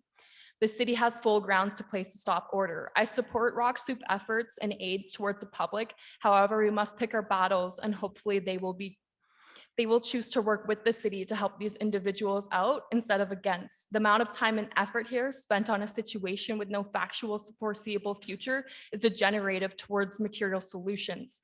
The shift of blame for an organization's failure to conduct proper business etiquette is not proactive in providing real solutions, on top of failing to meet requirements set out by city regarding safety. 1 second.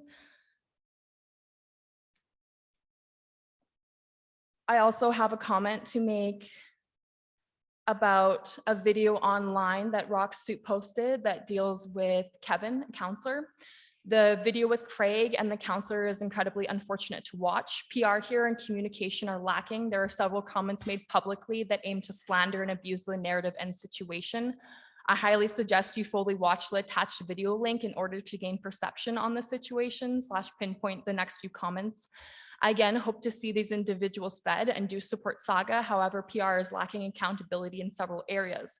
As someone who has also dealt with the aftermath of PTSD, Craig's own experience with PTSD is highlighted in this video. It is unethical to use this as ammo and ammunition to gain leverage in an argument when you are a business. I'm using this term because the behavior witness is as shown to the description, on top of including obvious heightened emotion to instigate narrative pivot for one's own self-interest. You are a business. Your mental health as an organizer is on you, not on the individuals around you, and they should not be subjected to forms of twist arming through narrative play. And quote, I am a disabled person and you just threatened me on live TV. Is this how your city treats disabled people, Craig? Again, slandering entire city's name and shifting perception. Next comments are made during said video. There are many I could comment on and expand on. However, I only have so much time I wish to grant here, and perception is easily seen once watched. Kevin, clearly unknown to legal availability regarding phone recording laws in Canada, stated he would, if you publish anything of this conversation, and it cuts out at this point. I perceive that this is a legal standpoint on the matter coming from Kevin's end. Craig does say at one point, Kevin apparently made another threat beforehand. However, this information is not available, and again, only perception. Second, unknown threat is not mentioned by anyone / uses ammo, which is actually odd considering the behavior trend witness. This threat is then flipped and abused during the entire conversation to shift narrative gain alongside using social issues as ammo. Craig's desire to zone the hub, this is already a community, has been decided that it clearly lacks safety regulations on top of destroying downtown businesses. When you bring in a liquor store to a community, it impacts everyone and everything around it. We are well aware of this fact. These businesses also must be held accountable for the foreseeable harm it may cause to community members, as it is again, in fact, a business. This goes hand in hand with the shelter and the type of conduct that proceeds. It is clearly evident that drugs and alcohol are being brought without proper security measures in place and then turns into a party scene. I've seen this for myself, so there's no need for discussion or rebuttal here anymore. It is a known fact, not opinion, and with these devices comes conflict. Craig, we're the biggest food bank in Wetaskiwin. Has the city approached us? No. As I recall in the news above, they said they are in fact struggling to provide 1 week in, biting off more than you can chew. This also demeans us biased as there are several opportunities organizations within the city, unless perhaps speaking of square footage. However, again, just using specifics here and shifting perception on top of desiring a relationship when strong arming those you wish to work with. In quotes, has the city approached us with an emergency plan? No, Craig. No, because the city assumed the hub was attempting to find another location. This then turned out to be false information 1 year in. The hub, being the business entity here, is lacking responsibility for cause and effect and should have predicted the foreseeable harm in the situation and come up / be prepared with said emergency plan. Again, shifting blame. States also not going to the entire community about issues and just the business owners, lacking respect for those concerned about their business livelihoods during COVID. After already seeing drop in traffic, and then you completely dismantle an entire neighborhood / downtown business / added real safety concerns. Quotes, how much has the city given me? A nonprofit, 0. Craig, this is not their job to fund your new business venture. It is your job to see it succeed. It is again, in fact, a business. This shift of blame for our organization's failure to conduct proper business etiquette is not proactive in providing real solutions, on top of failing to meet requirements set out by city regarding safety. There are quite a few other comments made in the video, but just watch it yourself. Just wanted to highlight a few. It actually seems quite bullying to me, and wanted to bring to light perspective to the matter, as maybe Kevin was then forced to tiptoe around threat accusations and didn't want to escalate the situation even more. The behavior witness I would personally recommend to end to save face going forward, as the actions currently being taken affects Rock Soup's future as a whole, alongside the desire for the city to work with an individual using strong arming social techniques is realistically low when certain behavioral trend analysis is reached and made aware. I believe we are at that point. Since making this comment, I have also been reached out by Craig that he will contact the RCMP in doing so in the attempt of slandering his name. However, I also must make the fact aware that I have on site been made aware of the fact that volunteers have been using the use of marijuana with Craig, and he says he has a prescription. Does everyone have a prescription that volunteers at Rock Soup is then the question we may ask. That is all that I have to say.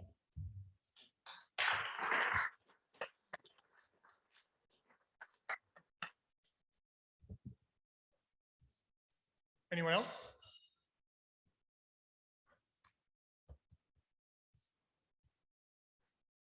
Good, okay. I'd sincerely like to thank everybody who came here, just even to be here and spend time here and express their concerns, their experiences, and hopefully in a way that we can move forward to find the solutions that we desperately need. I'd really like to thank everybody here that conducted themselves respectfully. I know that it's not always easy when you're emotionally charged, so I want to thank you very much for that. I want to thank you for your time for being here today. Of course. Sorry? Yeah. No idea. It's completely out of our hands.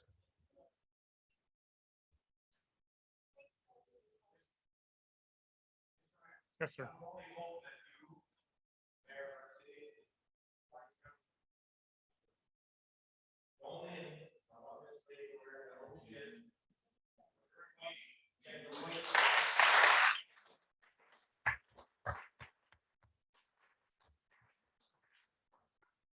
I'm pretty sure it was heard loud and clear.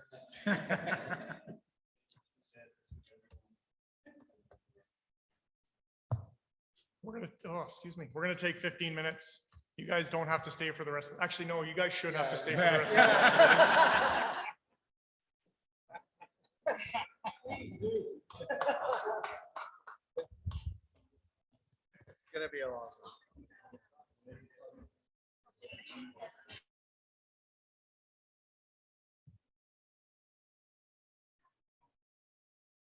I maybe have to give Councillor Bronco an apology.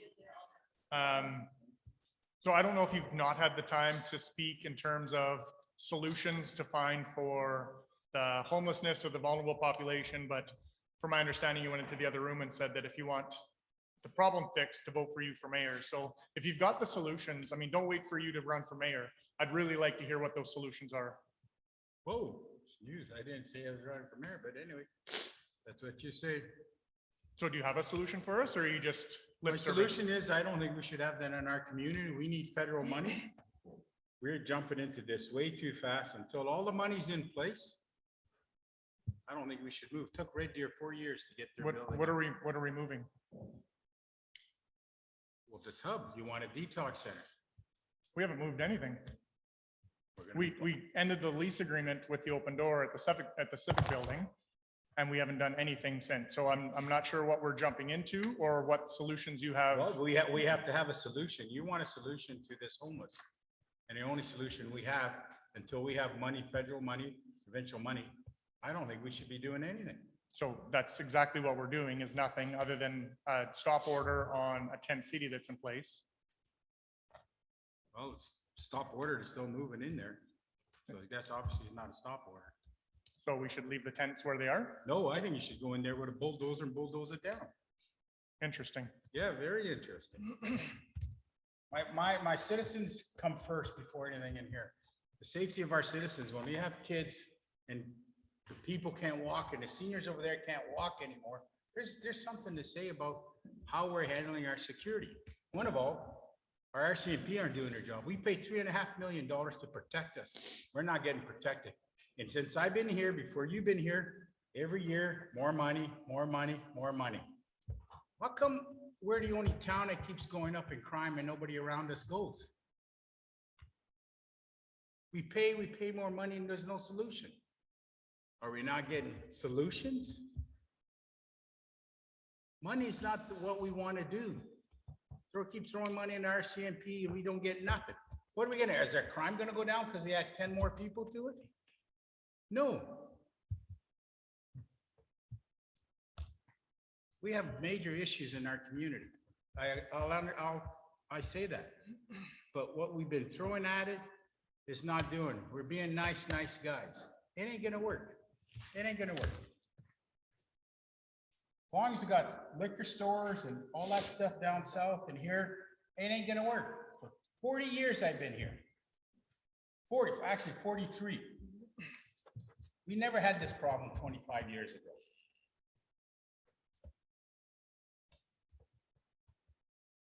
I didn't hear a solution, but thank you. Moving along to item 3, proclamations, International Overdose Awareness Day, August 31st, 2021. Whereas the International Overdose Awareness Day is recognized globally on August 31st to raise awareness about the risks of overdosing, honor the individuals whose lives have been lost from overdosing, and acknowledge the grief felt by families, friends, and communities. And whereas Overdose Awareness Day aims to publicly challenge the stigma associated with substance use disorders and overdosing, and whereas in 2020, according to Canadian Mental Health Association, in 3 months of July through September, there were at least 1,705 apparent opioid-related deaths, with another 1,646 having occurred in April through June of the same year. This report does not include deaths caused by drugs other than opioids, so the total number of drug-induced deaths will be somewhat higher. And whereas every person deserves our best efforts to prevent injury and death from overdose, and it is imperative to support overdose prevention policies and projects and to help make sure everyone understands overdose is a social issue which impacts the victim, families, friends, and communities. Therefore, be it resolved that I, Mayor Tyler Gandam, do hereby proclaim Tuesday, August 31st, 2021 as Overdose Awareness Day in the city of Wetaskiwin, and do commend its thoughtful recognition to all citizens of our city. Looking for an adoption of the agenda? Councillor Hillgartner? Any additions? We had one delegation not. Okay. So approved as amended. Those in favor? Carried.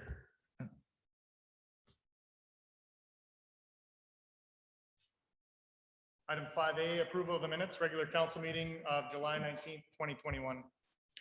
I move that city council accept the regular council meeting minutes of July 19th, 2021 as presented. Moved by Councillor Lonsdale. Any errors or omissions? Ready for the question? Those in favor?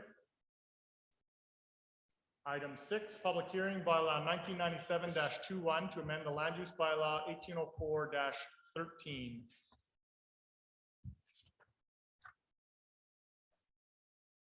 Declare the public hearing regarding proposed bylaw 1997-21 be open at not 4 o'clock, 18:03.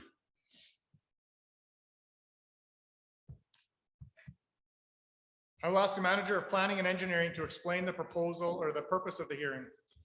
Yeah, the purpose of this public hearing is to satisfy section 692 sub 1 of the Municipal Government Act, which requires that a public hearing be held for land use bylaw amendments. Has notice of the hearing been provided in accordance with the applicable legislation and bylaws of the city of Wetaskiwin? It has. So the requirement of our advertising bylaw is that it be posted on the city website at least 10 days prior to the public hearing. So it has been advertised that way. It was also put on the city's Facebook and Twitter pages and advertised in the August 12th Pipestone Flyer Wrap. And I request the Development Services provide their report regarding this matter. Thanks, Your Worship. So just briefly, this is the public hearing for the amendments that were brought first to the April 12th Committee of the Whole meeting, where I went through fairly in depth. So I'll just briefly describe the changes we're making here. They are briefly discrepancies in land uses and inconsistent regulations, incomplete tables, missing sections, other critical errors or omissions, outdated references, terminology that didn't meet the city's goal of equity and inclusivity, and extraneous terms. So essentially these changes are things that we have encountered over the last year, things that we've realized are hindering the efficiency of approvals and things like that. So we just want to get them resolved, recognizing that we're going to be redoing the land use bylaw ideally in the next year or soon. But these are just stopgap for the moment. Have we received any written submissions? And if so, can you summarize them? We have not received any submissions. I will now call upon anyone who wishes to speak directly to council on this matter. First, we'll call upon anyone who is registered. Do we have anyone registered? And then anyone else wishing to speak will have this opportunity. Anyone wishing to be heard? Anyone wishing to be heard? Third and final, wishing to be heard? No? Okay. Thanks very much. We will discuss and debate this matter later in the agenda. I declare this public hearing closed at 18:05. The bylaw is considered as an agenda item later in the council meeting.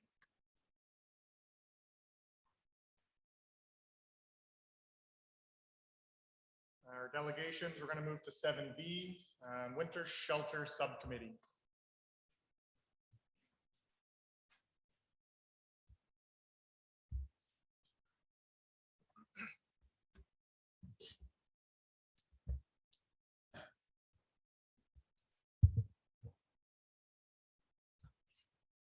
Good evening.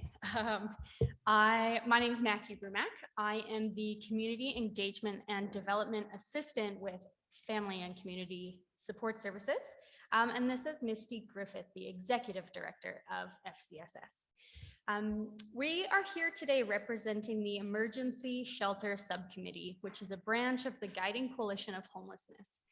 This subcommittee is comprised of community members, organizations, and city representatives, all working together to address the urgent needs and long-term needs of our current homeless population, with safety as our utmost priority. The Emergency Shelter Subcommittee aims to create and provide an emergency shelter of sorts, with a goal down the line of more stable transitional housing, with numerous types of supports available to the vulnerable population. We strive to do so through respectful dialogue, compassion and empathy, accountability, both within our group and to the community as a whole, clear communication and collaboration.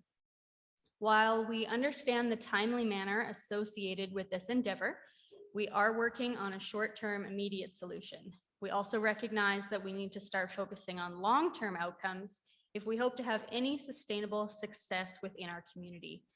Reacting too quickly to a crisis as it emerges does not allow us time to get to know one another, to build trust, and work together to solve the problem. Today, we are here to have a discussion with council surrounding the next steps to move forward with the planning of an emergency shelter.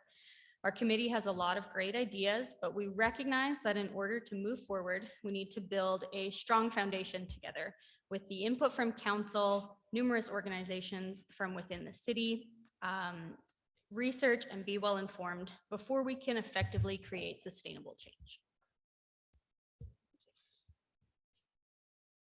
So first, we'd like to thank everyone tonight for sharing and speaking regarding this really hot topic of our homeless coalition, our homeless situation currently. And as the one council member had pointed out, that solutions for this, it's going to be a lot of work. It's not something you can change overnight. We have to build a foundation because that is not currently what we have right now. So if we want to get dollars and federal, provincial dollars, we need to do the work, and it's not going to happen overnight, but we can try to move forward on something in the immediate to help those this winter. We recognize that all parties involved, both those using the hub and surrounding community, do not feel safe at times, and it is continuing to escalate as has been stated tonight. We had a question from our subcommittee regarding keeping the encampment at Rock Soup, but listening tonight, we feel it is clear this is not an appropriate location. So one of the questions we want to have a discussion tonight is there a location that council would be willing to consider as an alternative with suitable, that would be suitable given proper safety and regulations and being overseen by a board of sorts that would make sure that the checks and balances are in place and an organization is running this type of encampment or shelter. So I guess that will be our first question.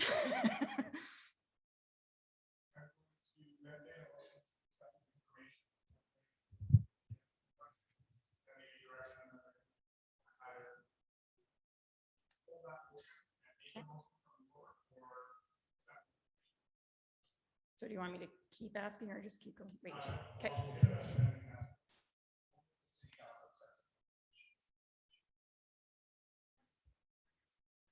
Because I didn't have. Oh, sorry. Just in case you were wondering. I move that city council accepts the presentation as information.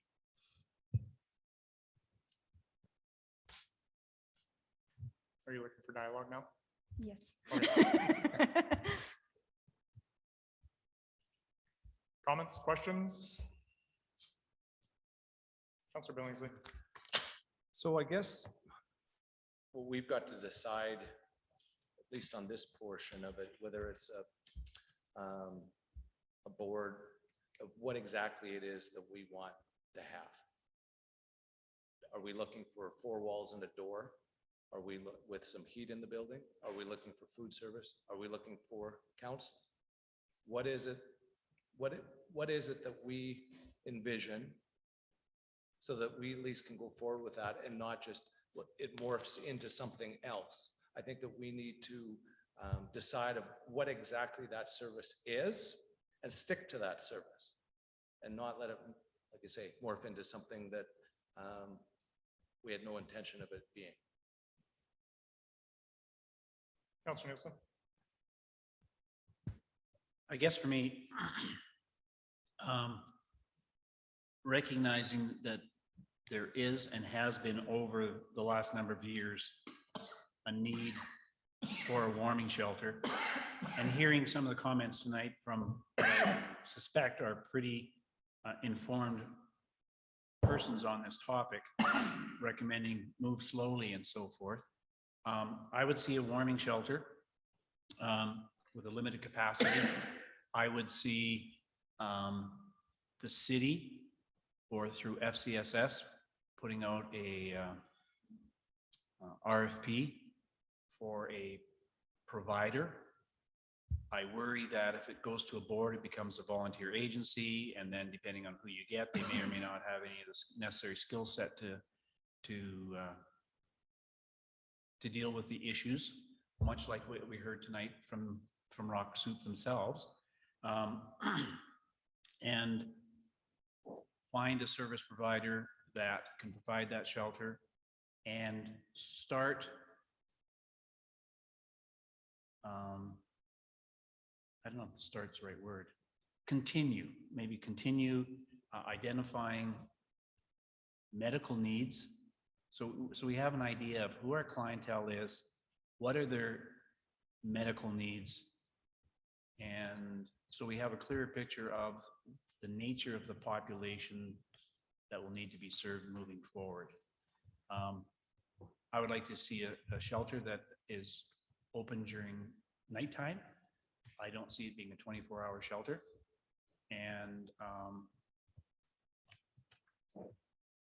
And individuals who use the shelter having to take their belongings with every morning when they leave, so that it does not become they don't have a bed guaranteed, so they now have a permanent residence set up.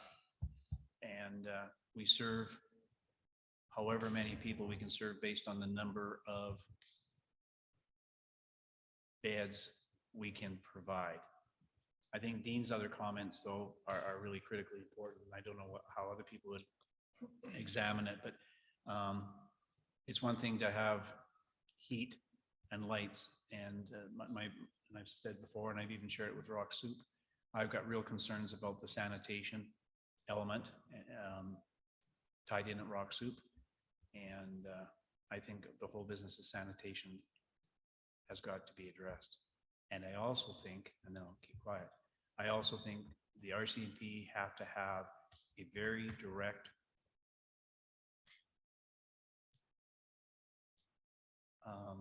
relationship with the providers with a clear understanding of community expectations.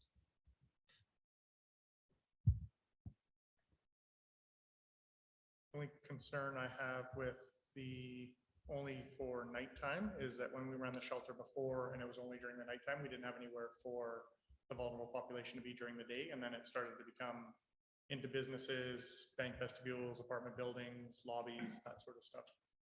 Can I comment on that? Yep. The reason I stated that, Your Worship, is that I think that as was stated tonight, I think a lot of the folks that have been identified do have places to go if put to their own devices. And I think that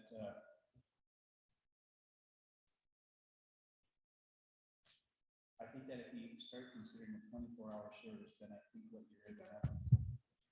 Oh, I'm sorry. I think if you're expanding in the first go around to 24-hour service, then you set up an expectation that could in fact be a magnet well beyond our community. And so I have concerns there. Yeah, and my concerns were the library, the bank vestibules, the businesses. I hear you. Councillor Hilgerner. Thank you. And I believe that as a council, we've got to set up some rules too. I know when they first set up the shelter, if anybody came in that was drunk, they were refused and so forth. I feel that should apply. If they're high on something or any influence that could cause conflict with the staff that's going to be down there, they should not be allowed back into shelter. This shelter is for the people that need it and respect it. And I think we've got to come up with a set of rules and regulations for some stability to start with.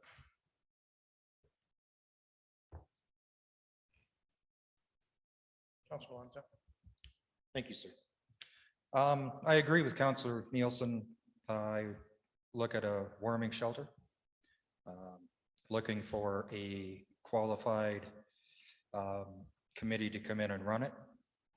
I also agree with Mayor Gandon in the 24-hour situation, because we do run into days where it's as cold in the day as it is at night. So it's almost like we're trying to do something and yet still defeating the situation. I do believe it should be run with a limit. And we know that people are going to be coming in, and at that point in time, I guess we're going to have to depend on some of our law enforcement partners just to find out what's going on. And, we want to help this vulnerable population, but, we also need to help citizens of our community. So going forward, that's what I would like. Councilor Bronco. Thank you, Tyler. Should we first put, I don't want to say a limit, but what do we want to do? 40, 60, 100 people? That's, I think should be one of our priorities. Then that tells us what size of building we need. Can the provider handle this? If we go 25 or 40 and it gets real cold and we have 60 people, what do we do with the rest? We're caught between two stones. We have to first decide what's our capacity. And that in turn will tell us the size of the structure we need. And also on the I don't want to use quantities because that becomes kind of a bad word to use for people, but that also will tell us what kind of handler we're going to get it, because there might be some providers who can only handle 50, 60 people. So I personally think we need to put, what is our capacity? If we're going to go 40 to 100 or 200, and what do we do if we say 40 and 60 people show up at -20? What are we going to do? Do we just close the doors and say, you're on your own? So I think for the purposes of our presenters, they're just looking for direction. What do you want? And if you say you want a warming shelter, whether it's 12 hours or 24 hours, this is what council would like to set as a direction. And then they can come back to us and say, well, for the low price of $647,000, we can set something up for 43 people. And then that would be the direction of council in terms of where we want to go. So some of the stuff that we talked about as a subcommittee and as a coalition as a whole was that these very topics were discussed at length. So safety was priority for everybody. Rules and regulation is needed. So whether that's checking bags at the door when they come into the facility so that their belongings feel safe, because we heard from many individuals that they went to the shelter and felt like they had to hold on to their stuff because it could get stolen. So that's not good either, right? So they need to feel safe and be able to sleep when they're in a shelter. We also recognize that a shelter should only be short-term. So all the research we have done, shelters should not be the end thing, that they're a long-term solution for people to stay all day, every day. We also have to do some research on transitional housing at some point. So that's our long-term goal, is that the shelter will be the emergency where they get almost like a triage, and then you move into transitional housing. Again, like you had pointed out, this is not something we can put into place tomorrow. We need federal funding for that. We need provincial funding. And in order to do that, we need to collect all the data. So we have a data subcommittee that Paul is leading, where a lot of organizations that have collected data over the years are compiling that data and then looking at the gaps to see what else we need to do. Because in order to get that federal funding, we need that information. We also need the information on what, like you said, the capacity, because we don't know, and this is where we're coming to you.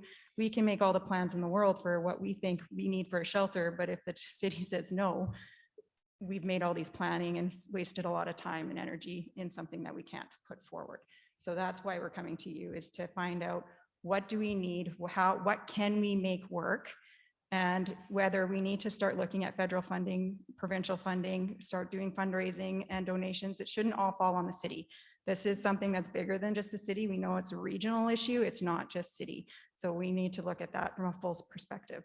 So I just wanted to clear that up. And when I talked about a board, we're talking about a board that would have individuals, not just volunteers, like organizations. So we're thinking like an organization like FCSS would sit on that, somebody from the business community, maybe RCMP, a citizen from the community. So we're looking at a well-rounded board that has the training and somebody from HS that can help with that structure, that people that are running that can check into, can get feedback, and can get support. Because we feel like what happened with Open Door, they were kind of left to their own devices, and then things started falling apart when they didn't have the support to move forward and to get address the concerns that were coming up in the community. Councilor Blatz. I agree with a lot of the statements that Councillor Nielsen said, as well as Mayor Gandam as well, with the fact that we need to look at this from the perspective of these people during the day have nowhere else to go. And so then that's when they do start going into businesses, or they start going into bank vestibules, into the library and all of that as well. And so, but there is that portion where there's the worry of if they get too comfortable and leave all their belongings there, and then they're just staying there as well. So potentially what we could look at on that front is having a temperature kind of set as to what it drops down to during the day, if it's open during the day, or if it's not reaching that low, then they don't have to have it open during the day and just open at night. So we could also look at it as there's some thresholds for temperatures as well.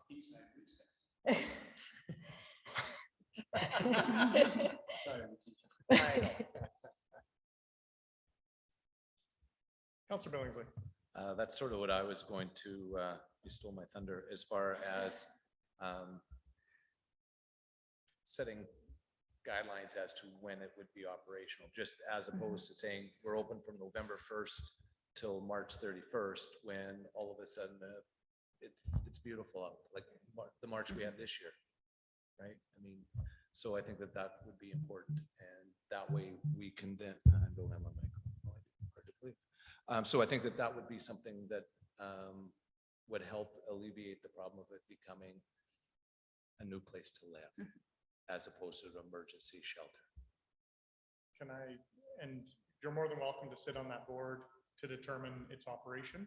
But in terms of right now at council's level, what are we going to do in terms of the support that we're going to offer? And instead of how they're going to operate, what are we going to support? I would, me personally, I'd like to have something brought back to us as soon as possible. Yeah, but what do you want brought back to us? We need to give them Well, direction. But I think that that's what we're doing, is You're telling them how to operate it. Are we wanting a warming shelter? Are we wanting a full-fledged 24/7 hub? Like, we need to give them direction so that they can come back to us with. As I said, to me, a warming shelter, essentially a place so people don't freeze to death.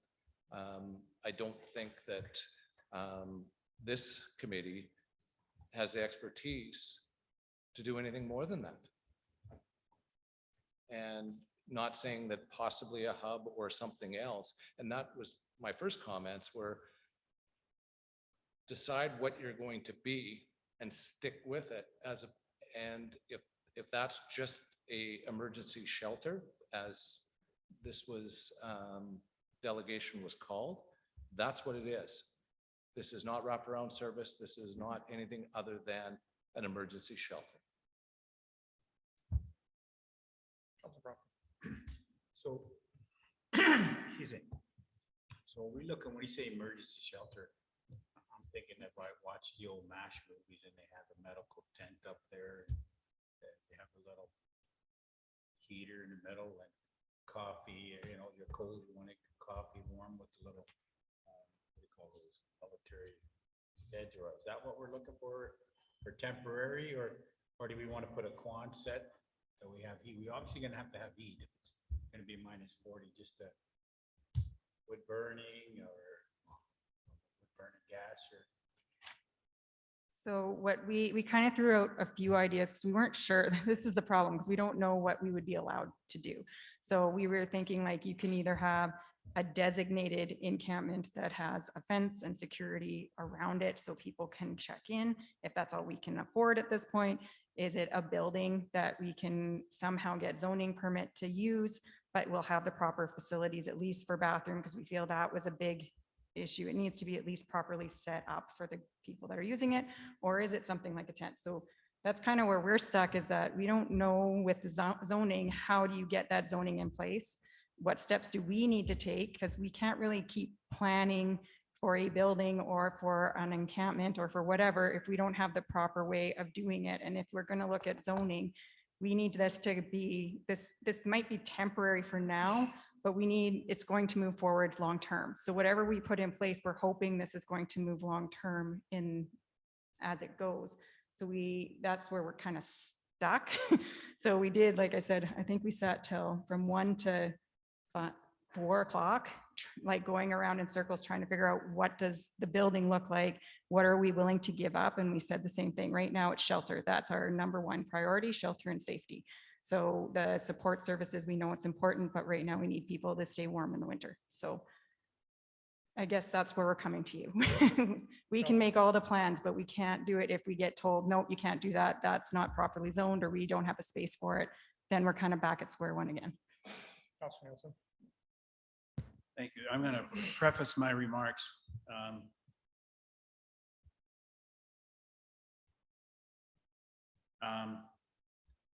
This is my opinion. It doesn't necessarily reflect the attitudes of city administration or other council members.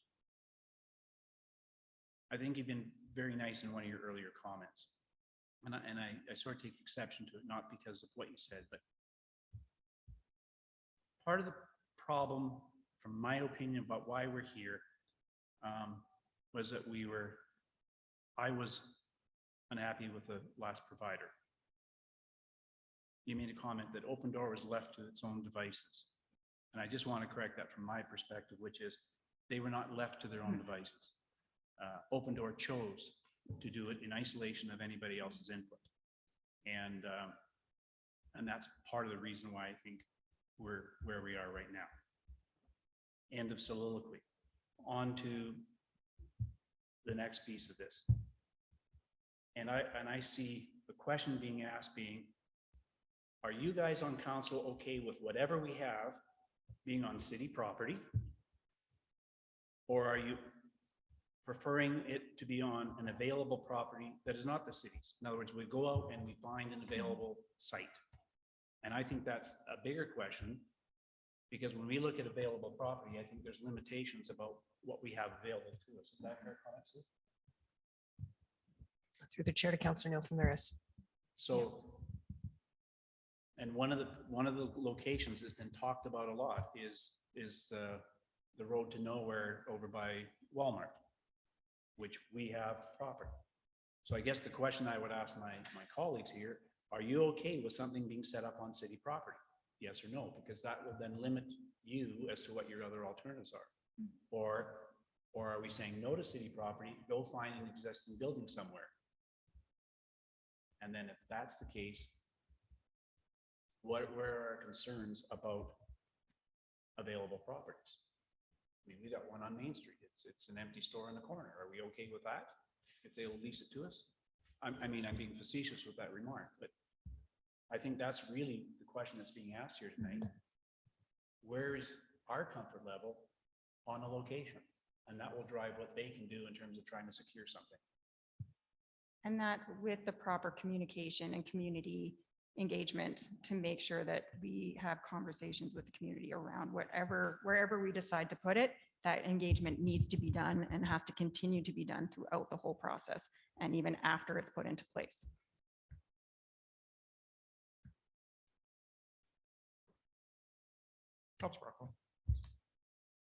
Going back to my colleagues, are we doing this as a temporary, or are we trying to fix the problem to have a solution that we build somewhere or put somewhere that we can expand? Because if we're just planning for 2 years, 3 years, or are we looking for a larger lot that we have the capability to grow?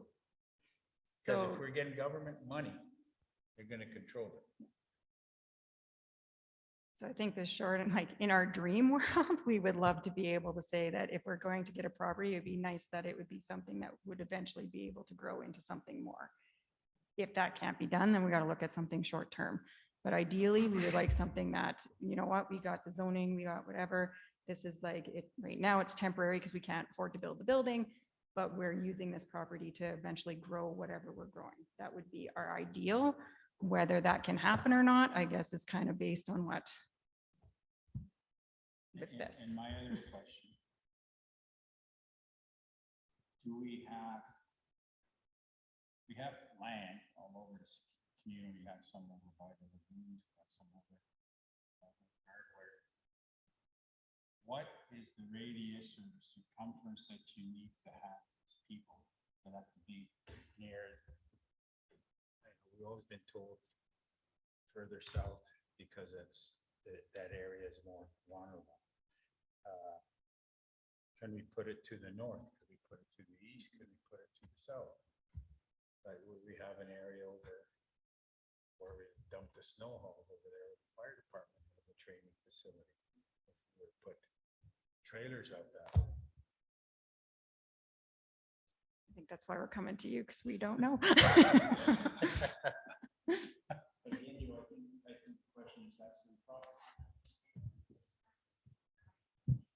Sorry. I'll just leave it on for a moment. But Joe, I think that's the question. Are you as a counselor comfortable with it being on city property?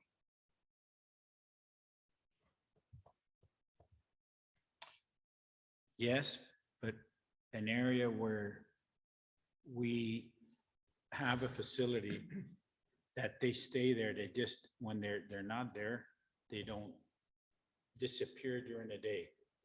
Because that's the problem we have. And if we have these. So just, vulnerable no, people- sorry, what do you mean? So they don't disappear during the day? Well, if we're gonna have a facility that they bring their own bedding and everything, they're obviously gonna have a grocery cart. So do we want them after the night walking through town with a grocery cart? As opposed to doing what with them?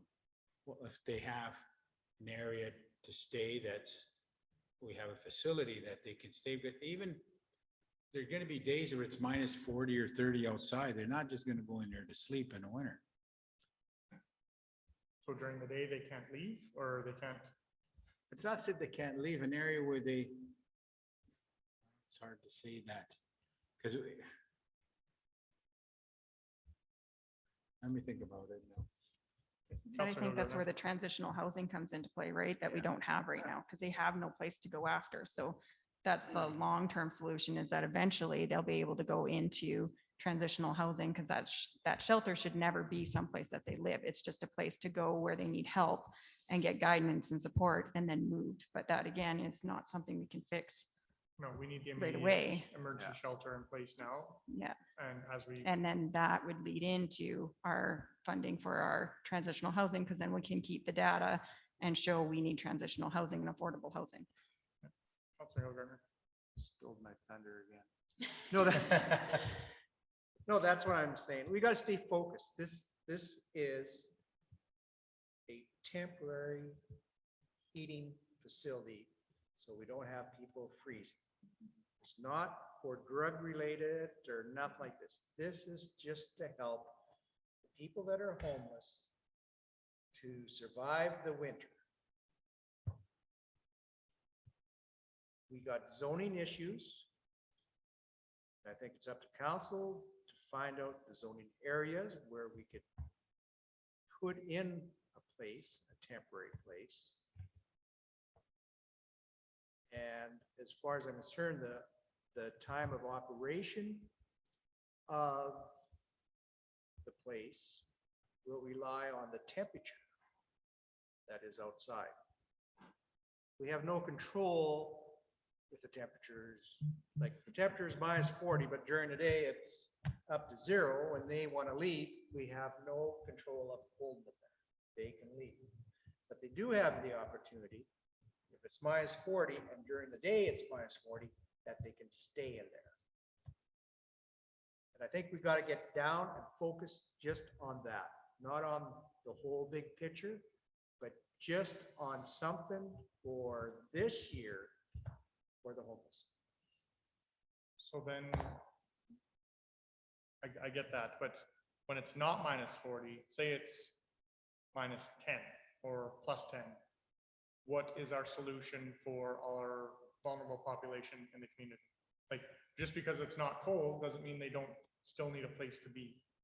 And that's part of the problem that we've run into now, is that we had a high density of a population downtown, which created a problem in that area.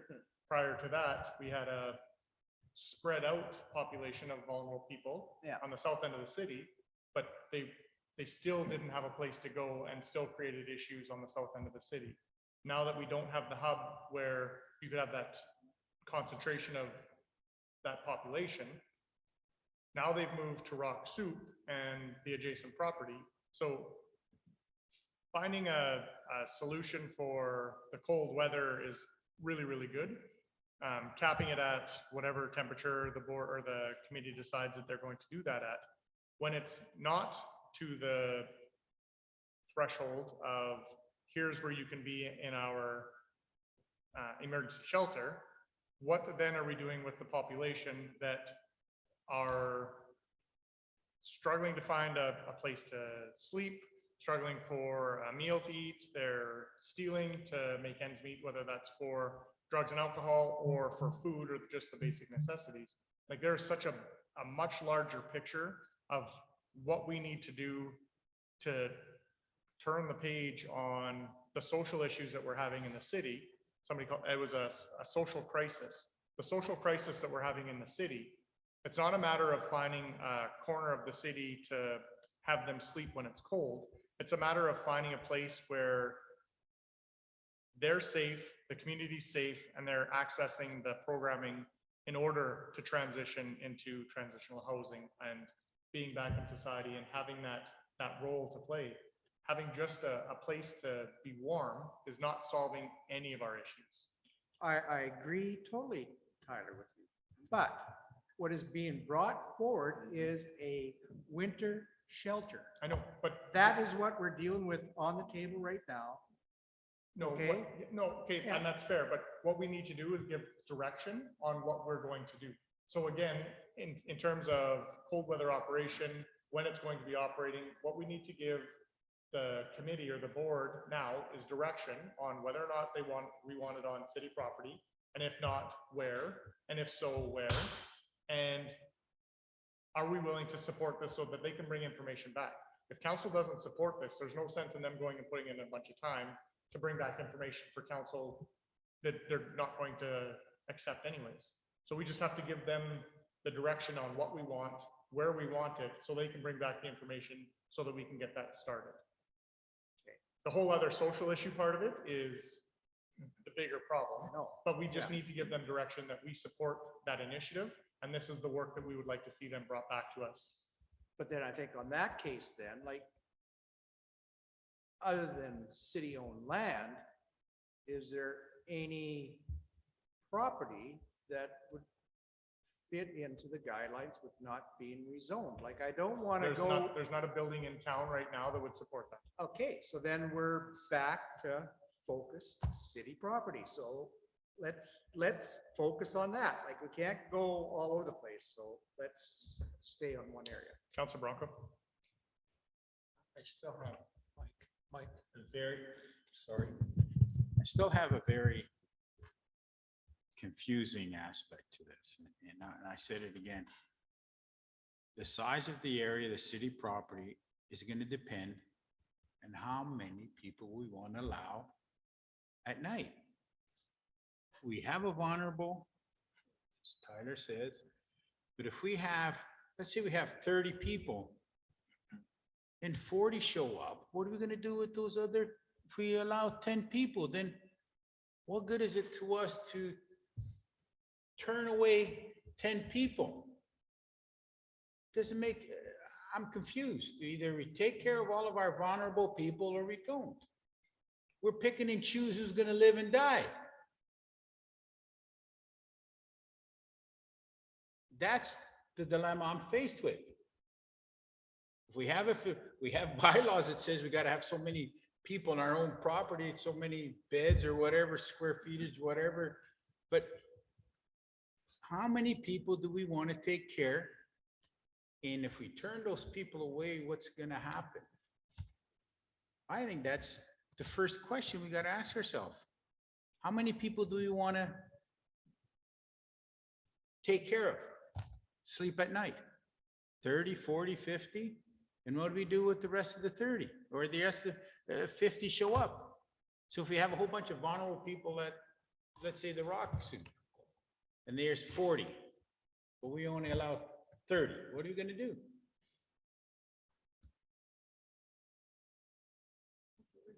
That's what we're asking. And we're stuck with it. Yeah. Because if, the more you have, the bigger the land we have to find a tent or a place to put these shelter buildings or trailers or mobile units. Just can't put them on a 100 by 100 lot. Do we need 300 by 300 lot? Councillor Alonso. Thank you, sir. In looking for direction, we had a building being looked at on the south end of town. And that was a private building. And it got voted down. Now, in the direction you're looking for, I would be in favor of that circumstance. I would also be in favor of city property if we can find an appropriate place. We all know wherever we decide to put it, either way, we're going to get feedback. So, but the direction I give is, let's find a suitable place and go.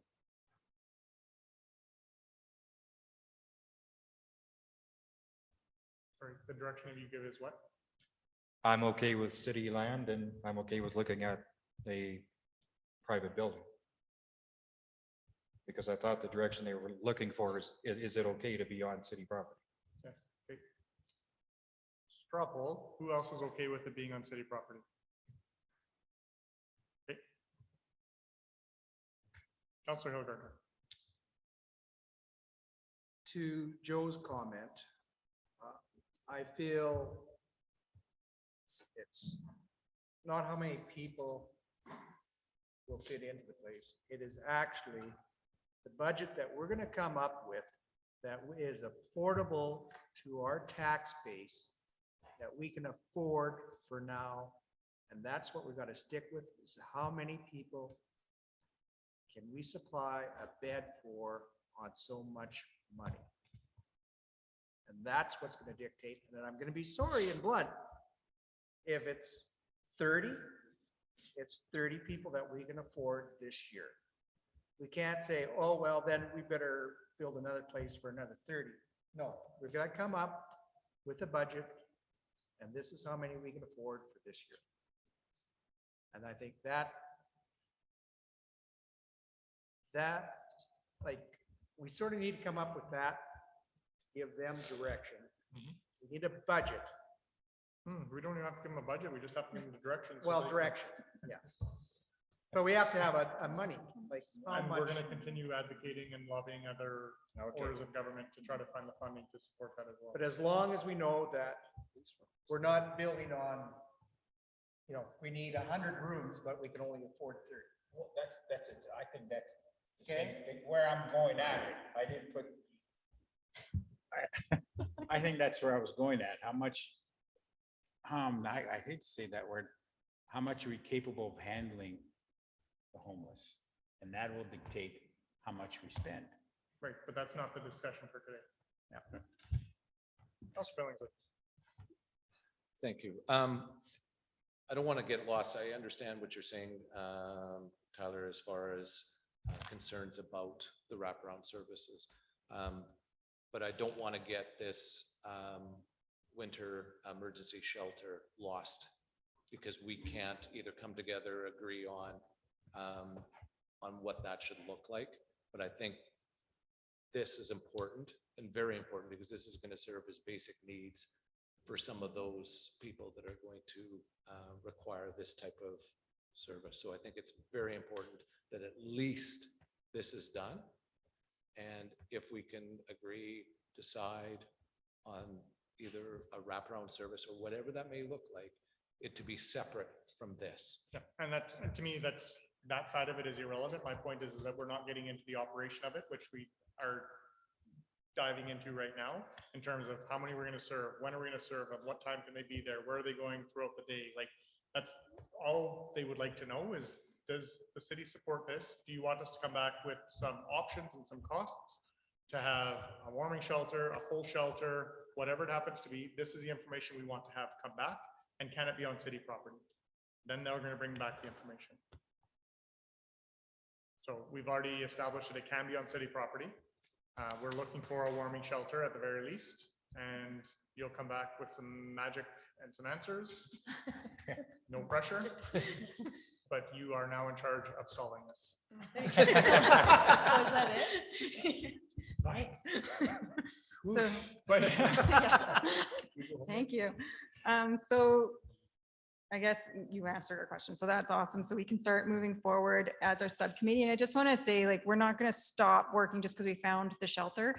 The whole point of this is the subcommittee is going to continue working to find the longer term wraparound and all of that work. So that's going to continue along with the community engagement. And we have subcommittees for a reason. That's why the Homeless Coalition is built the way it is so that we can continue doing the work, having all these subcommittees doing all the work we need done quickly but properly and efficiently, rather than one organization trying to do it all by themselves, which we would be going nowhere. So that's the whole point of the coalition. I just wanted to say in conclusion, we understand that a large reason the shelter didn't succeed was the lack of checks and balances. So in the ideal world, we'd have a nonprofit organization run this shelter with a board, hold them accountable, which we've talked about. We've learned from past experiences what we need to do to ensure the success of this initiative moving forward.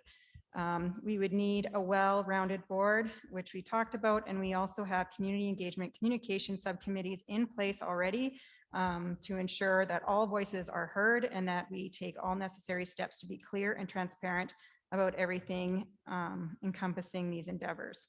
So thank you for allowing us to speak with you this afternoon, or I guess this evening now. And we look forward to working collaboratively with you in the future. thank you very much. Thank you. Sorry? Do we need a motion to? Okay. Yeah, right, sorry. Yeah, we need to vote on that. But we didn't give them direction. Do we need to have a motion to give them direction? We made a motion to accept his information. I'm just asking if we need a motion to give direction.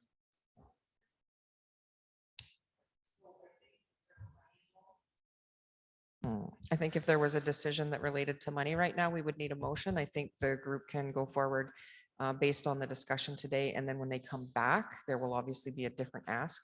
And that's when council can have a motion related to it. My question is in relation to anticipated timelines from their end. Like when would we hear back from this group? Because all of a sudden now we're in August, we have concerns about cold weather coming and blah, blah, blah, blah. So we are meeting regularly because we know this is an important decision we have to make and we need to move forward quickly. So the Homeless Coalition as a whole is meeting, I believe, next week. And then the subcommittee we've talked, Nat, do you remember? Mackie, was it next week? We haven't really did a date, but we said we needed to move quickly. So we need to probably by next week to start another subcommittee to talk about this and look at all factors so we can start moving forward. So this isn't going to be like a subcommittee that meets monthly. This is weekly just because of the urgency. So we're meeting on September 13th. Do you anticipate having some answers before then? Should we I have a would special hope so, council- yes. should we have a special council meeting before then so that we can set direction that way? yeah, we can do Okay. that. So when you have the information, can you let Sue know and then I can call a special council meeting? But our staff have already collected some information regarding trailers and all that kind of stuff. So we make that available to this group. Yeah, through the chair to Councillor Nielsen, I believe Paul's made that available. And I've also reached out to a local person. I'll loop you in tomorrow on that. Thank you. Yep. And that will help us work collaboratively so we keep on the same page so we're not doing double the work. So thank you. Good. Anything further? Ready for the question? Those in favor? Carried. Item 8A, bylaws.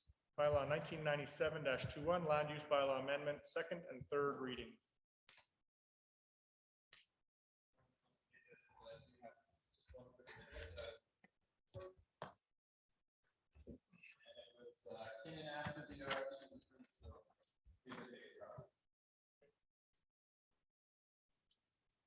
You?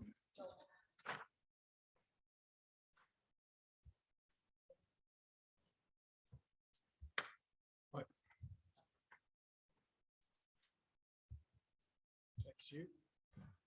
She texted you. Oh.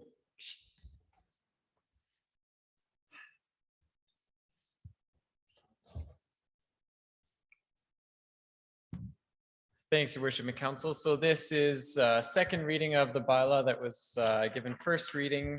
What was the date of that? Oh, July 19th, yes. Second reading. So we had the public hearing earlier and there was nobody here to speak, but I did talk to one of the main companies that does signs in the city, and of course, signage was a topic they wanted to discuss. There was really just one small aspect in the bylaw that was brought for first reading. You can see before you, there's that chart 7.6.61. The original proposal was to remove the construction site identification sign from this table. The intent was to clean up the table to make it a little easier to read. And there are other municipalities that do this as well. They don't have the table, they just have regulations for signs. And so that's the approach that was intended here.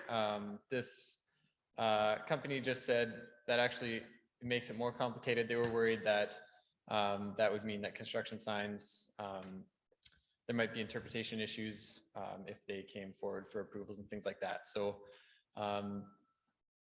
from my perspective, that change wasn't substantial. It was really just to try to clarify and clean up the bylaw. So from my perspective, I don't mind backtracking that change. And so the page before you is essentially what would be amended. This would be going forward for third reading. So I guess actually, let me just go through my brief report, which is pretty similar to what I presented the first time around for first reading. Again, these are just changes that were mostly not substantial changes, but they're intended to clarify. There were parts of the bylaw where there were inconsistent regulations and some discrepancies. We completed some tables that had missing data or missing information, updated references to bylaws that were outdated, edited some terminology to make it more equitable and inclusive, and added extraneous terms and removed some definitions. So yes, in light of that, I have changed the motion here for second reading, and I hope that, Karen, do you have that? So you'll see in the recommended motions there, the first motion is actually that second reading be approved with the amendments that are before you. So it's just that chart 7.6.6.1 and that page 8 of the bylaw. I just gave you the one page because that's the only change there is. The rest is all the same. But you'll notice that under section 5, item D has been changed from the first reading. So now section D has been deleted, and so section D is different in this one. So I hope that's clear as mud. If you have any questions, I'm here to answer them.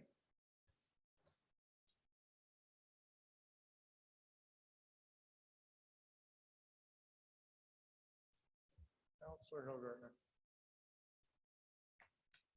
So Andrew, can you give me a definition of construction site identification sign? I sure can. And while he's looking that up, I'll get you to make a motion for second reading. It's on my screen. Okay. I move that bylaw 1997-21 be adopted with the following amendments. 1, that section 5D be deleted, and 2, that schedule 3 be replaced with the amendment schedule 3. Okay. I will await Andrew's answer. Yes, I'll be with you in 1 second. No worries.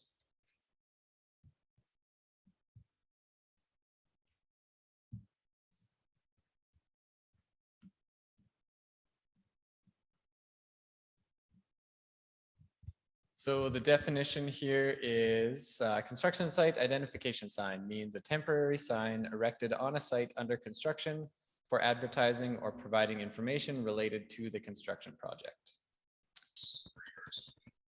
And so the concern was just that that is unique and separate from a typical standalone freestanding sign, which is a different use. And so this concern was just that there would be an interpretation confusion with that use.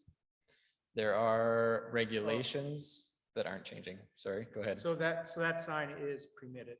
That's correct, yeah. I thought it, yeah, I read this wrong. I thought it needed a permit, so I go, what? Okay, well, that makes sense then. Great. Thank you. Councilor Billingsley? Thank you. I think this question might be more to Sue. Candace had talked about, at least I believe it was Candace, we had talked about removing requirements for parking for business, that might be something to take a look at in the future. And I guess my question is, if that is indeed direction that council goes in, how difficult is it to remove all of that from this bylaw? Or are we better to discuss that portion of it now before this goes forward? I think there was a alternate option. Is now the time to possibly debate this? And I don't know if that is something that Candace felt strongly about. I know it certainly is for me. Through the chair to Councillor Billingsley, Candace has been working with Andrew specifically about the land use bylaw update. So that recommendation came as one of the business attraction strategies. And I believe, Andrew can correct me if I'm wrong, that that would be one of the changes that they would be recommending when they bring the land use bylaw forward next year. Okay, perfect. Thank you.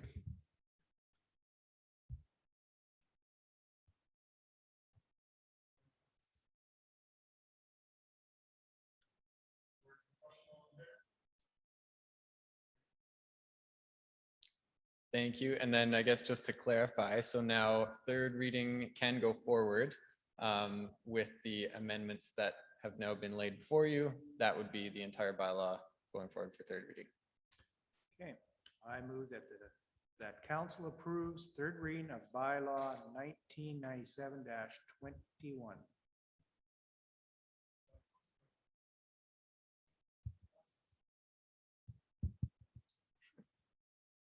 Andrew, I recall conversations with regard to getting permits for fences and for landscaping.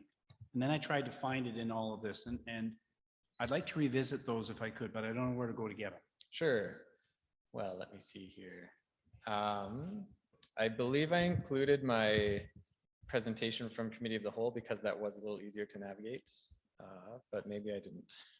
Oh yeah, it is in attachment 2 there. But ultimately, in summary,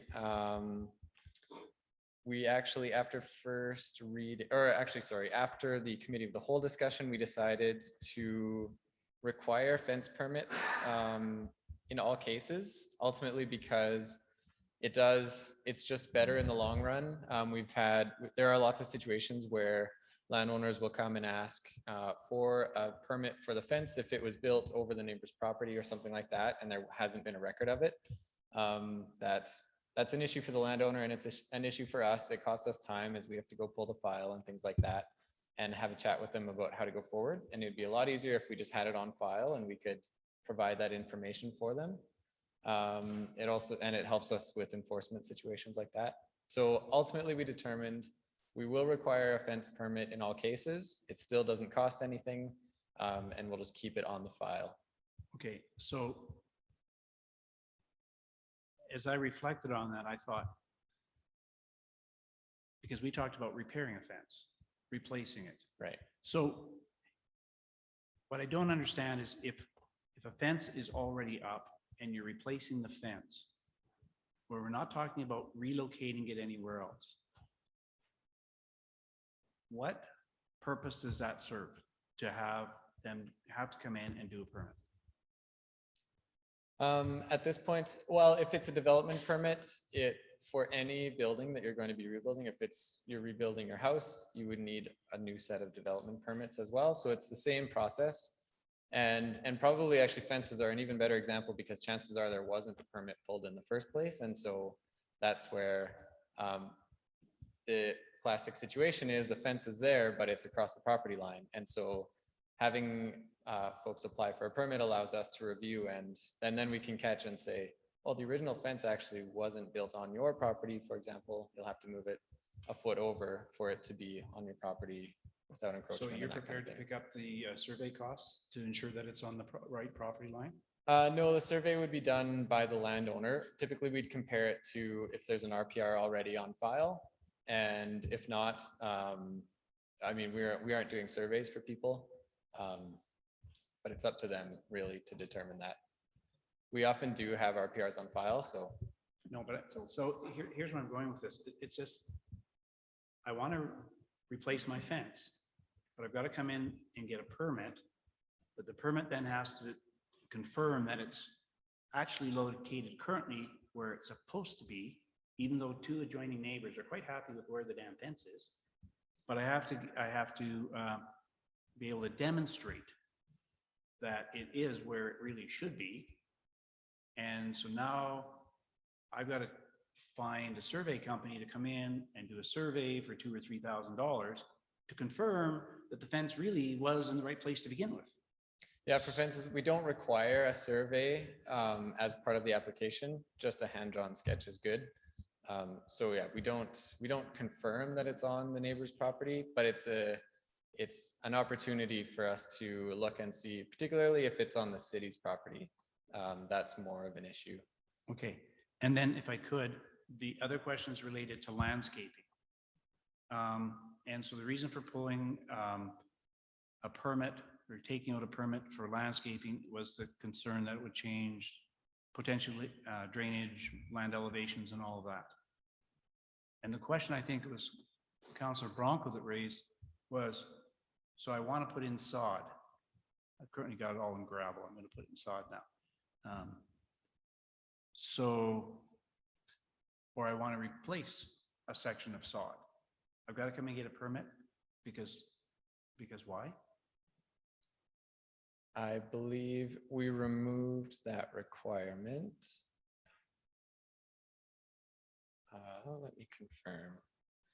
I know the intent was that you wouldn't need a development permit to do landscaping unless it impacts the drainage. But I can confirm the ultimate bylaw here.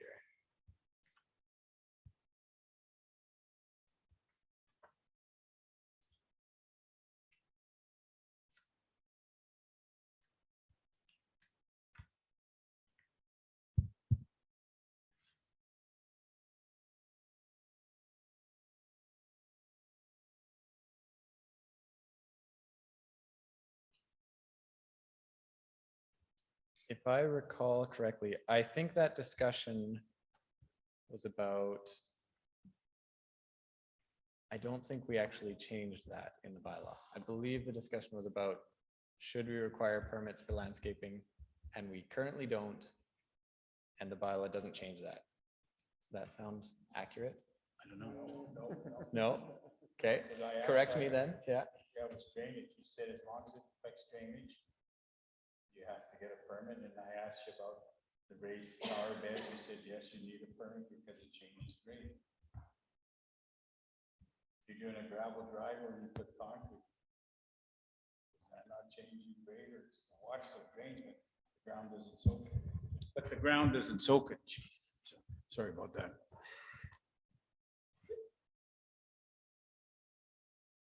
So that is. Then my other question was, if you have a sidewalk that's the water's draining into your basement, you jackhammer that out to take the water, you're changing drainage because you're moving it away from your house. You said you need a permit. So the section of the land use bylaw is, so not requiring a permit is of many other things, landscaping, where the existing grade and natural surface drainage pattern is not materially altered except where landscaping forms part of a development which requires a development permit. So essentially, if it doesn't change the drainage that isn't already developed on the property, then it doesn't need a permit. And that section is not addressed. It's not to be amended in this bylaw. Okay, thank you. Yeah. Councilor Gardner. So let's say I have a beautiful big tree in my front yard and the wind knocks it down and I want to get it replaced with just not planting it, but I want, another 5-foot tree. So do I need a permit for that? Because I got somebody with a big tree mover coming in to replace the tree that got knocked down?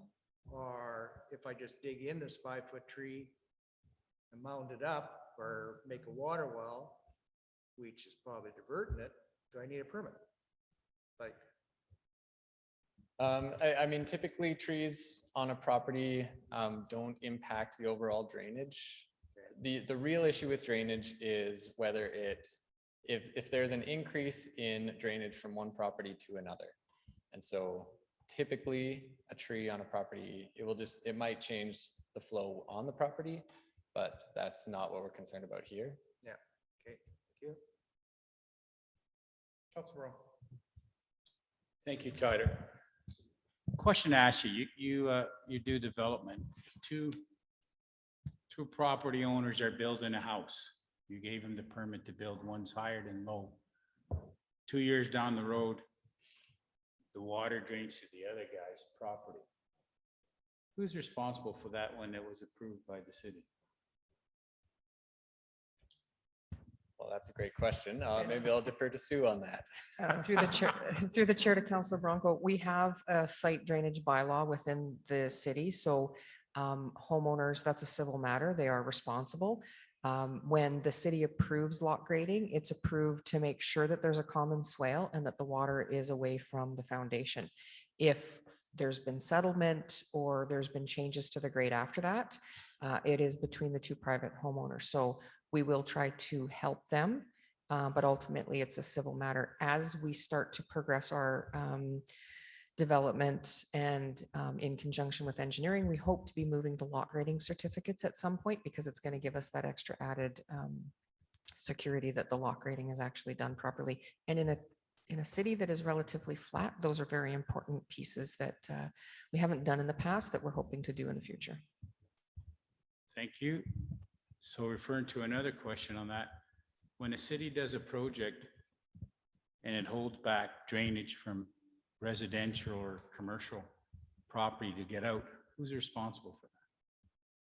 Say you build a road, before the road was built, the drainage was draining all out, and you went through it and changed the elevation and prevented the lot owner from draining the water out. Who fixes that? Like we do that lots in tie-ins where you did a monolithic sidewalk and you go back 1 meter, but it's not enough to go back to make the drainage from the driveway go out. And there's a puddle. Who's responsible for that? We'd have to look at each project individually. Our goal is to follow our bylaw as well when we're doing development, but I can't speak for what happened before we put that in place. We'd have to look at it individually. Thank you.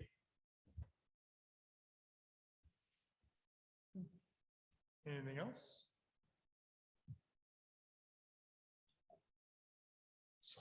Question going back to my colleagues here regarding land survey location for the property pin.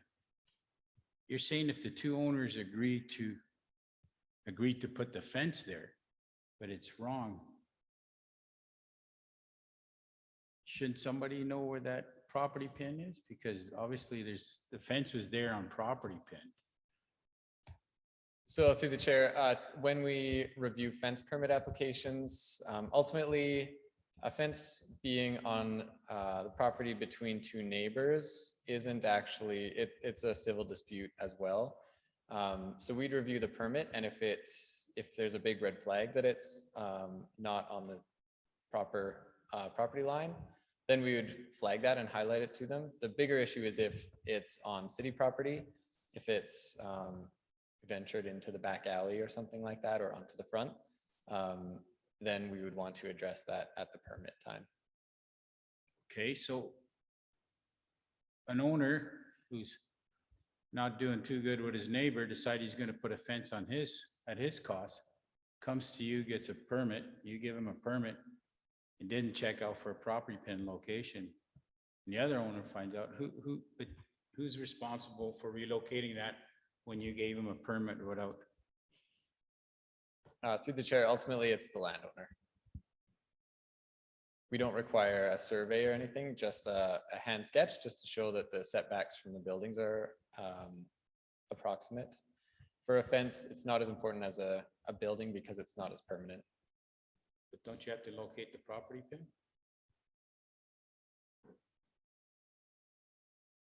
They might, although there aren't always property pins for subdivisions and things like that. So ultimately, it would come down to if there was a dispute over accuracy, often a surveyor would have to confirm.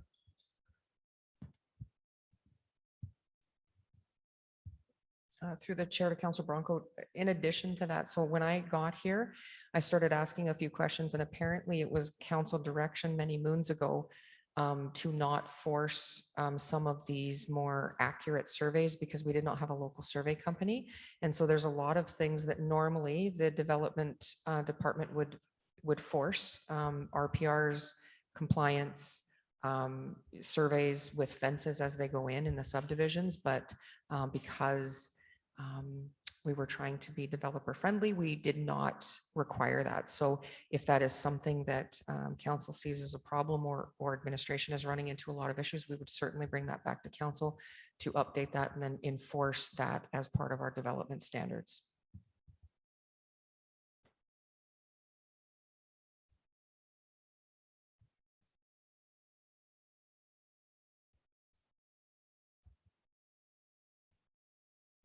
Anything else?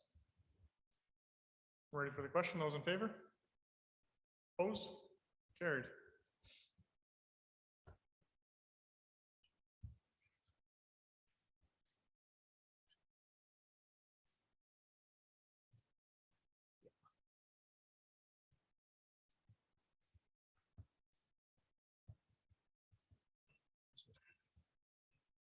Item 8B, responsible pet ownership. Welcome, Trent.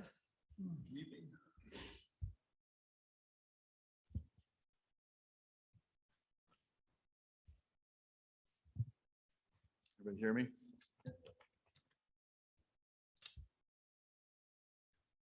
All right.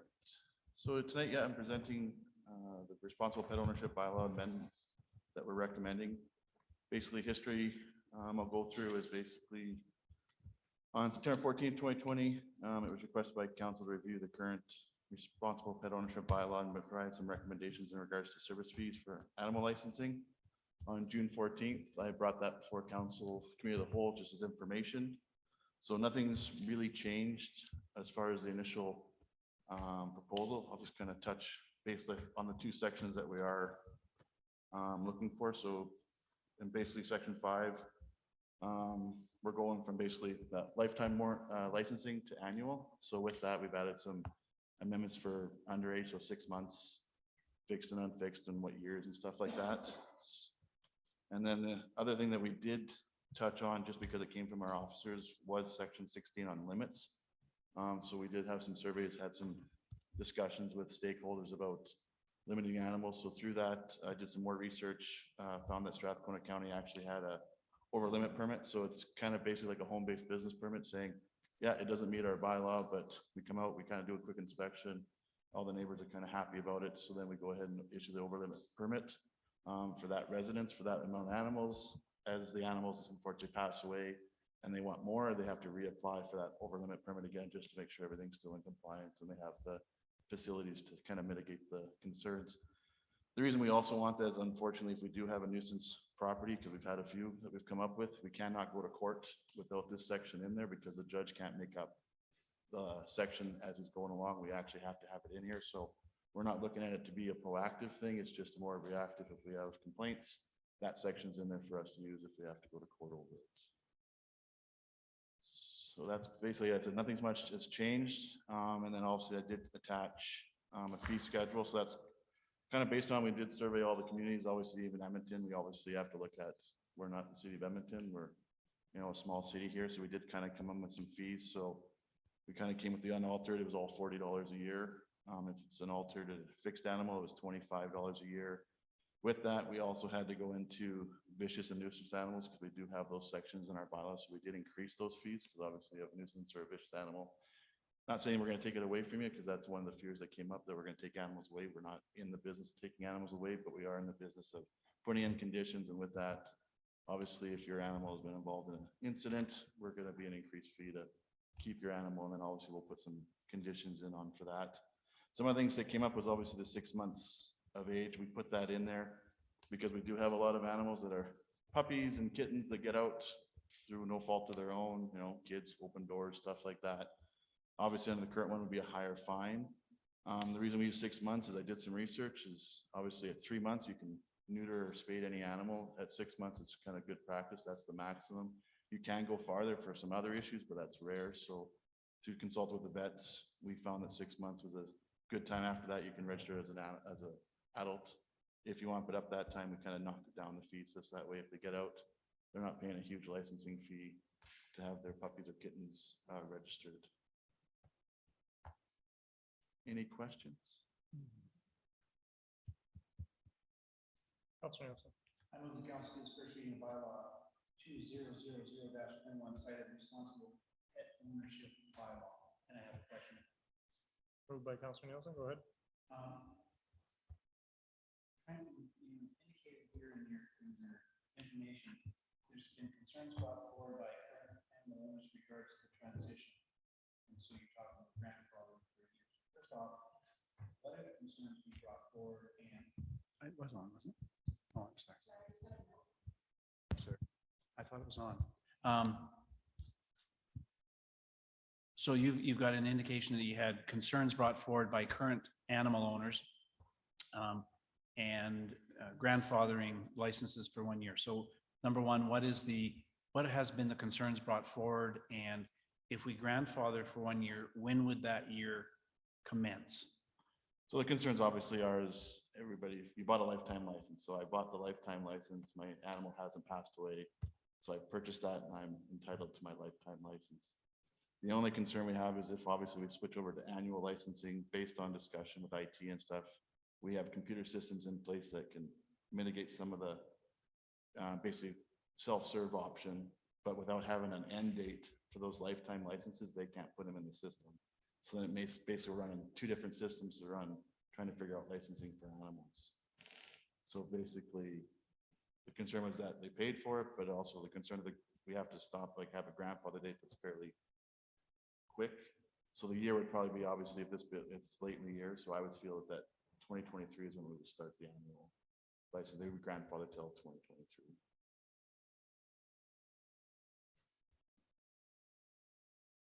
Thank you. I'm maybe not understanding that.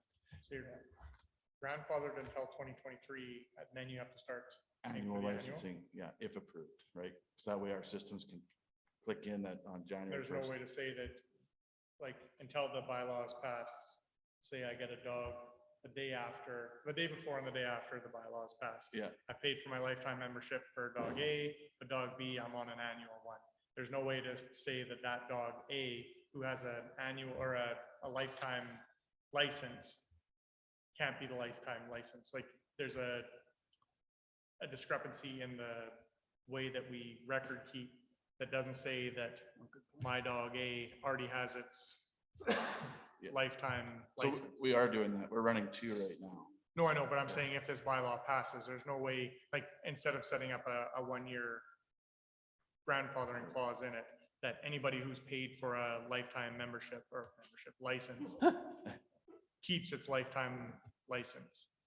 You can, whether we're going to run 2 systems again, we're defeating the purpose of trying to be efficient. Oh, I get that, but I also paid for a lifetime license. So I really don't care about your efficiency. And that's the difficulty of transitioning from lifetime to going back to annual, right? So that's one of the concerns. Councilor Nielsen and Councilor Billingsley. So you talked about part of the problem is running 2 systems. At what point Can one system handle it?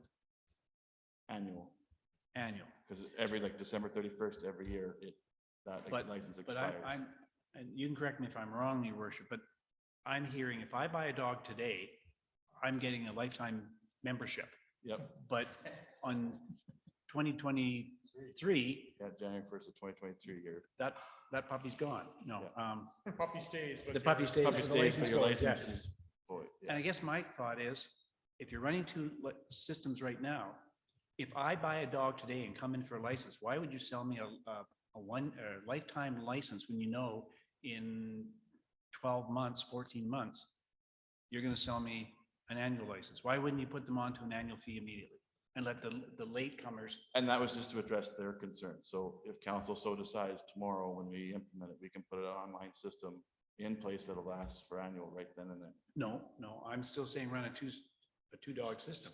Yeah. I'm saying if I've got an annual lifetime membership right now, I will have a lifetime membership until your closing date on January 2023. Yeah. You'll have that license in place. Right. And so I've got to come in on January 2023 to change from lifetime to annual. Yeah, your fee structure changes. Right. Yes. But today, when I buy my dog, It's sold as it starts immediately as an annual.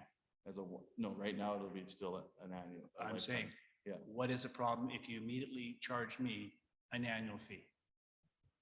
Because I'm going to get a fee from now till an annual fee. I'm going to get like 16 months out of that annual fee before you're going to license me again. I got a good deal going.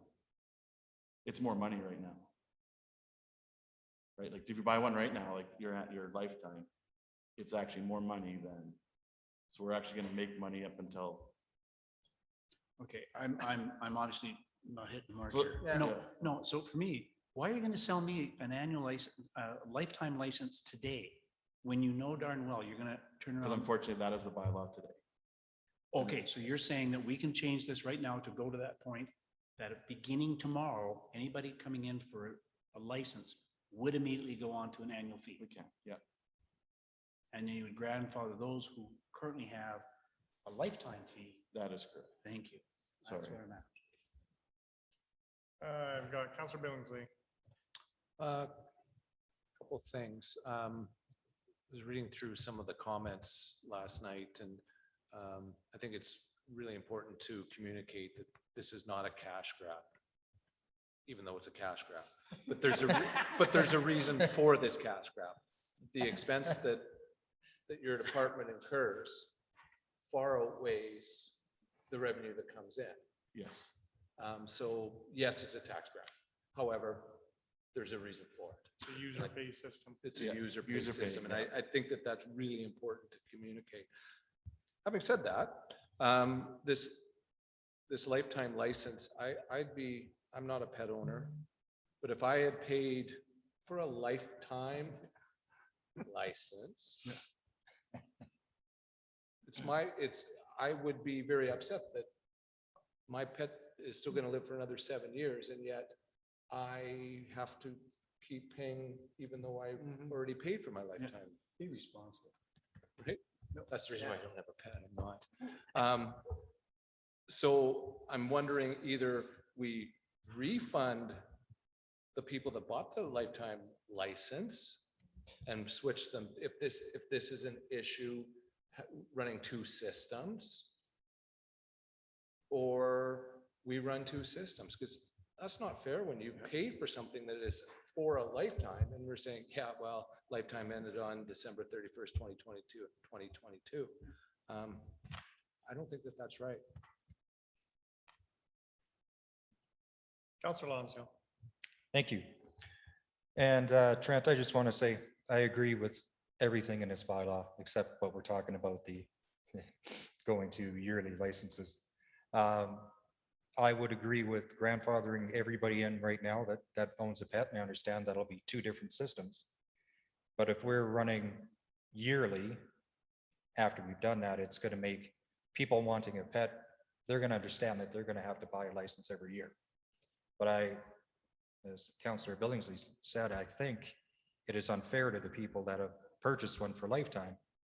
We give them a year and then they have to start going yearly. So So that's just my take. Councillor Hilgren. Well, I think there's a legal issue here too, because you just issued a lifetime permit, and that's what I got in my hand. And I don't think you can't do anything about it, because the city has approved a lifetime permit for that dog as long as it lives. So I think that's the end of that issue. Going forward, I think any permits going out should be yearly, but I don't think you can go back on a pet owner that has a documentation that says, this is my permit for lifetime of the dog, or cat, or whatever. Not a tiger, because you're not allowed to have tigers. Sound off tiger. Councillor Bronco. Thank you, your worship. I'm in favor of that. I am a pet owner. I have 2 pets, a cat and a dog. I did pay for that, but looking at your policy, what about those who have 4 cats and they paid lifetime warranty? Now you want them to cost, and if you have the dog, so I'm sorry, Trent. You're probably gonna have more time spending in court to defend that than what it's worth, because I got 2, so that means two bills. And I paid a lifetime permit, and we got him spaded, you know, and everything now. He maybe has 5 years left, but.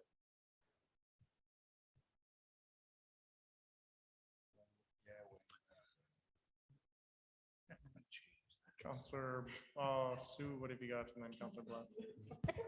Councillor. I respectfully decline that promotion.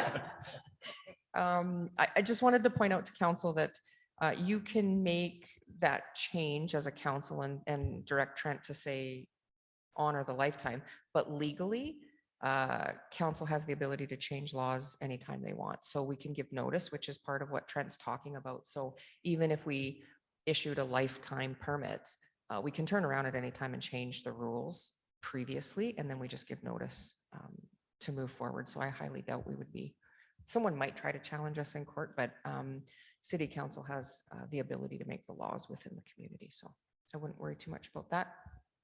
And to follow up with Sue too, like as part of this too, once this, if it gets first and second reading, it goes straight to the lawyers to make sure everything's good. Councillor Blatz, who is a councillor. I have a different problem. Mine is the over limit permit. You said that after the animals start passing away, they would have to reapply for their over limit permit.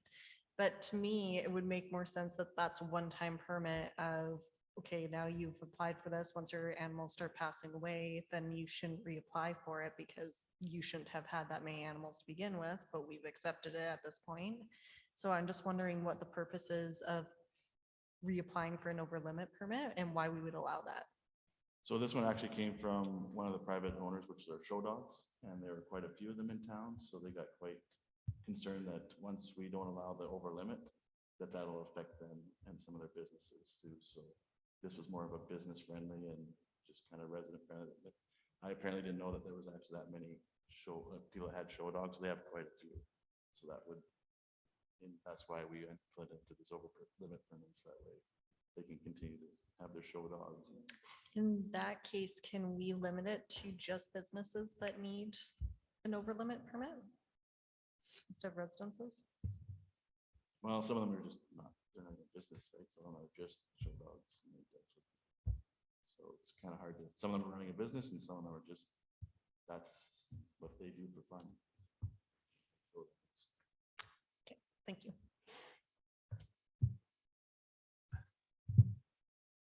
Are you pointing at me or do you want to speak? I want to speak. Councillor Hilgren. I'd never point at you, Tyler. So if I'm a breeder and my dog has 6 pups, do I have to get 6 licenses each year?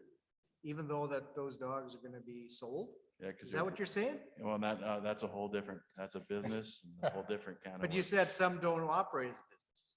No, but if you're a breeder, you're operating a business. That's correct, yeah. So there's permits and home-based business permits and.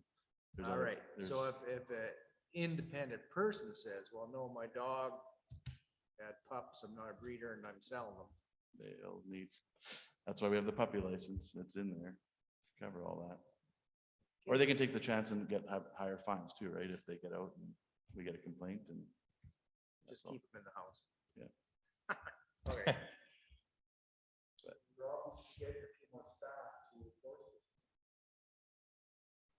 Just the staff we have. Anything further? Ready for the question? Those in favor? Councilor Bronco? I was just gonna say, I'll support this. The grandfather. Mike. I believe the grandfather would have to stay. I see some issues coming up with that.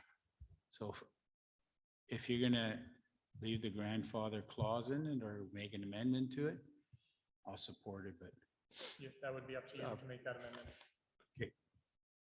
I'd like to make an amendment to it that we leave the grandfather clause in and effective immediately after this is passed, that those renewing or applying for a dog license pay the annual fee.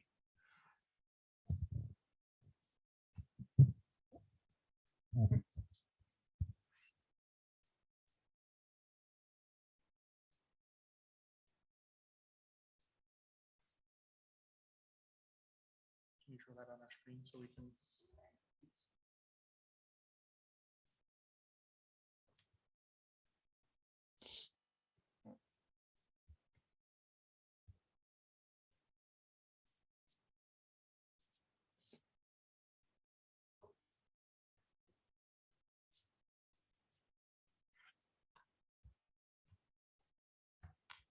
Technically, they're not renewing a license fee if the dog dies. I'm sorry, I'm sorry, just change that to. I'm trying to figure out how to word that. Yeah. And I guess that's where I was going with this. It really isn't leave the grandfather. What it really is saying is residents who currently have a license. Our grandfather. Correct. Correct, yes. That's where you're going. That's with what this. I'm going with this, yes. Okay, yeah. Unless you get one of your dogs stuffed and you want to maintain that license. I don't want to remember to poop.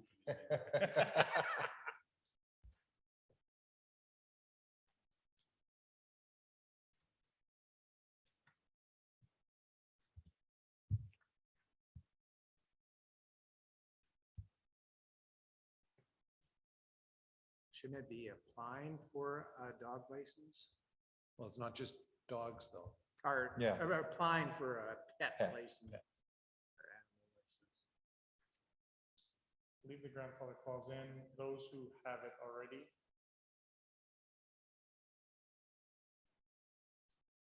Will not have to move the annual licensing.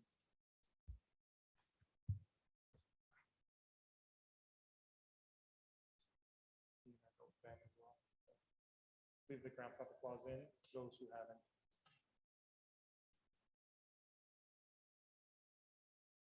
Have it, not have it.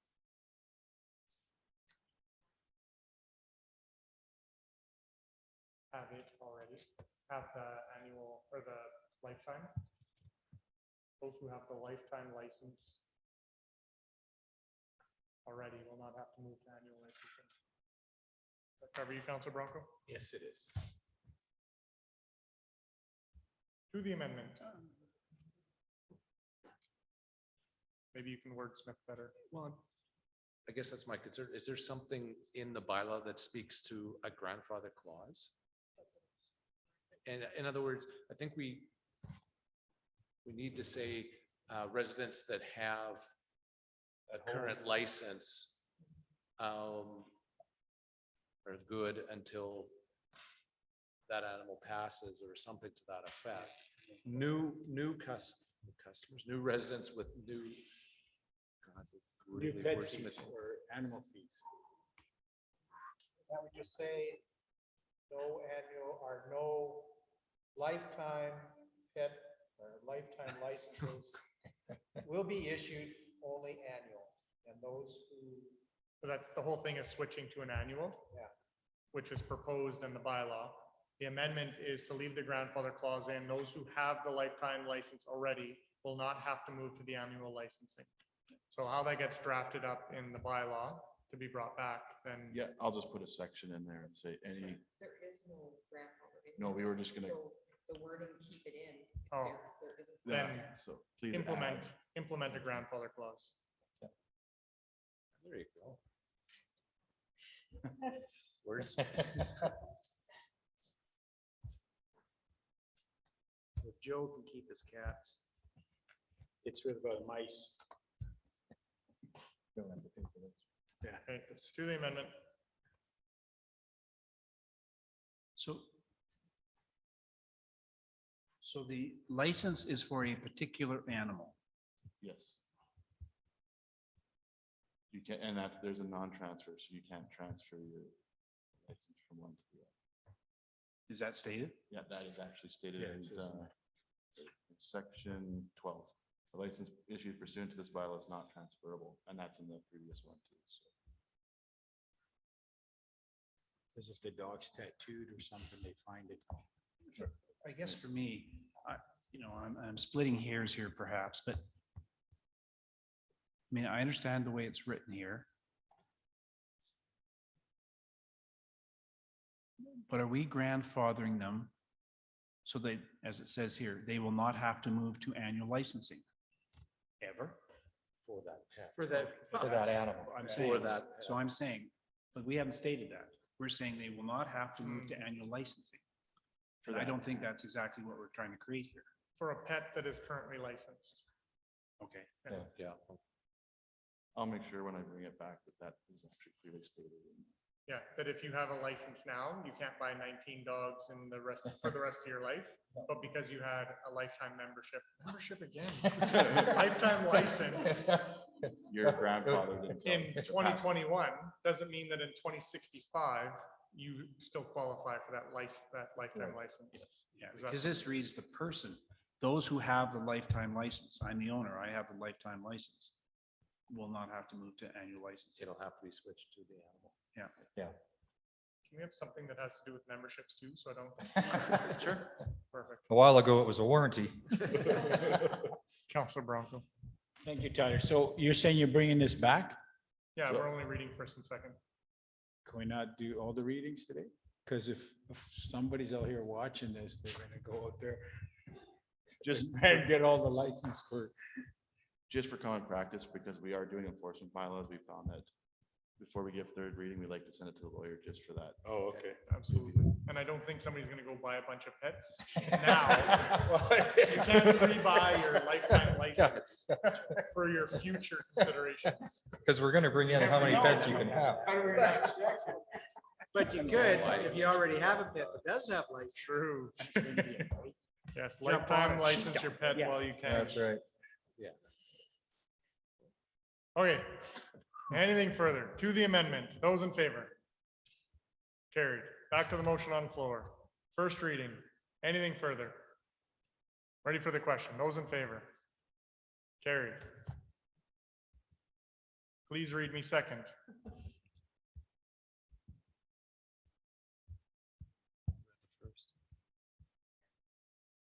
Oh, I move that city council give second reading to bylaw 2021 or cited the responsible pet ownership bylaw.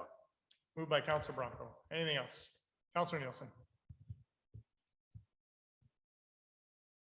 Given that we made the first amendment, I would, there's no need to wait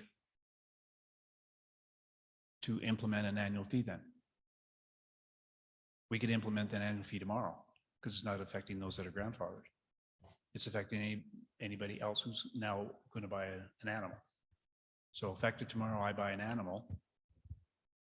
Do I not need a Unfortunately, license? we're passing the bylaw without the grandfather clause being cited to the legal counsel, so we. No, I understand that.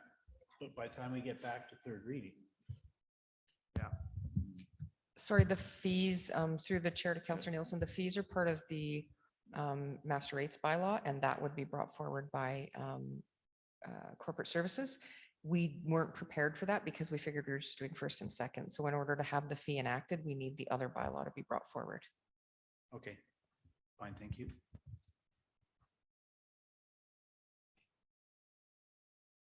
Anything else?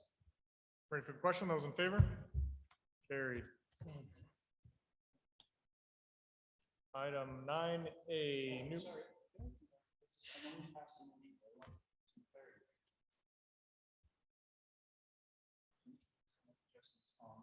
Correct. 9A, new and unfinished business, grants in place of taxes, GPOT, if you will. I don't know why you're laughing. That's what they actually call it. Oh, that could be. Okay, That's here we legal go. now. Through the mayor to the rest of council, the purpose of this report is just to provide an update on the payment of grants in place of taxes by the province.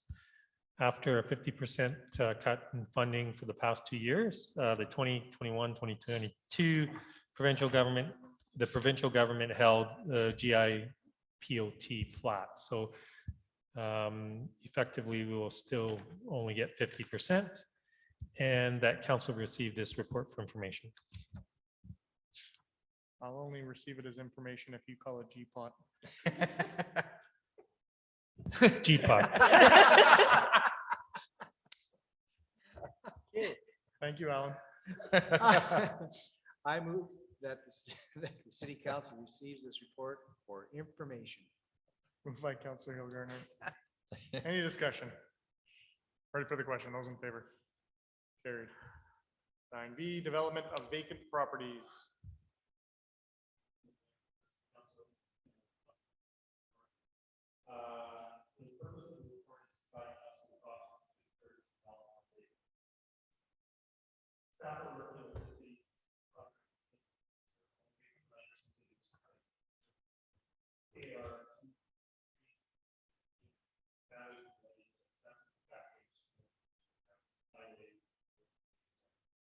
Municipal government allows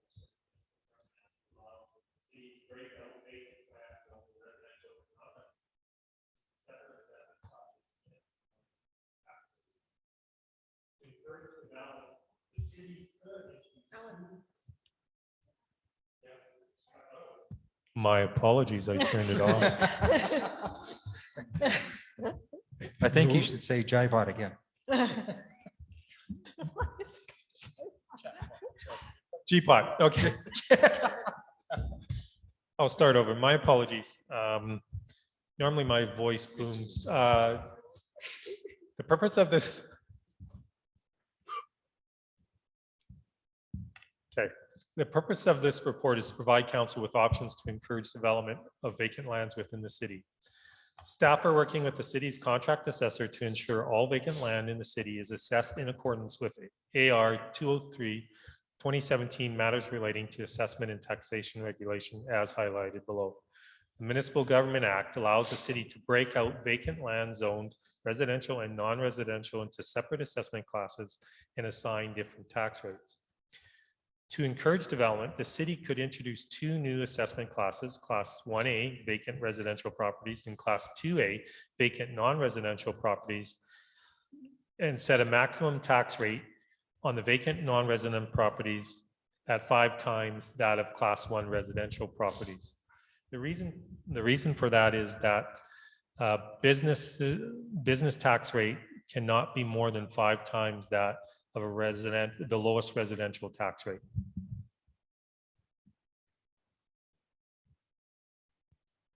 Sorry, I'm just going down. In 2020, council passed bylaw number 1970-20 non-residential development incentive bylaw, or the tax incentive bylaw, which provides tax incentives for the development of non-residential vacant properties, prorated over 3 years for new industrial developments on the expanded portion of the industrial expansion and new commercial developments that meet the minimum threshold of $2 million actualized investment in new buildings permits. And like I said, I'm not going to read the whole thing, so I'm just going to go down. Administration recommends that council receive this report as information. Thank you, Alan. Councillor Billingsley. I move to direct administration to take further action in bringing back to us both the assessment and a taxation strategy. I don't know how much time you would need. No, that's just. I move that to direct administration to take further action in bringing back both an assessment and a taxation strategy. Business case. Business case. As well. I don't know how I want to word this, but direct administration to lobby provincial government on a taxation strategy. Going. That would be two separate motions. Would be two. Yeah. Okay. Let's just stick with the assessment and taxation strategy then. Moved by Councillor Billingsley. Any discussion? Want to speak to that? Well, I think that some of the things in here as far as the vacant land, obviously we had an issue with Jubilee Park. Jubilee Park? No, yeah, Centennial Park, sorry. And across the street. I think that as well as the airport and with the hangars that are being taxed at a commercial rate when some of them aren't running businesses, they just happen to have very expensive habits. And that's, in my opinion, not fair to them. So I'd like to have a strategy moving forward in that way. And I'd like to address that.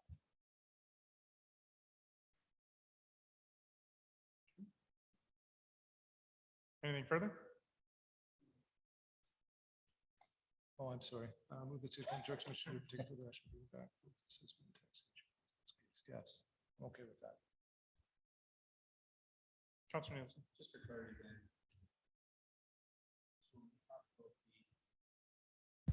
When you talk about the GPOT, no. When you talk about the assessment strategy, you're not limiting it just to the airport? No, not at all. So can you give me another example where assessment would fit into this, please? Well, and I think that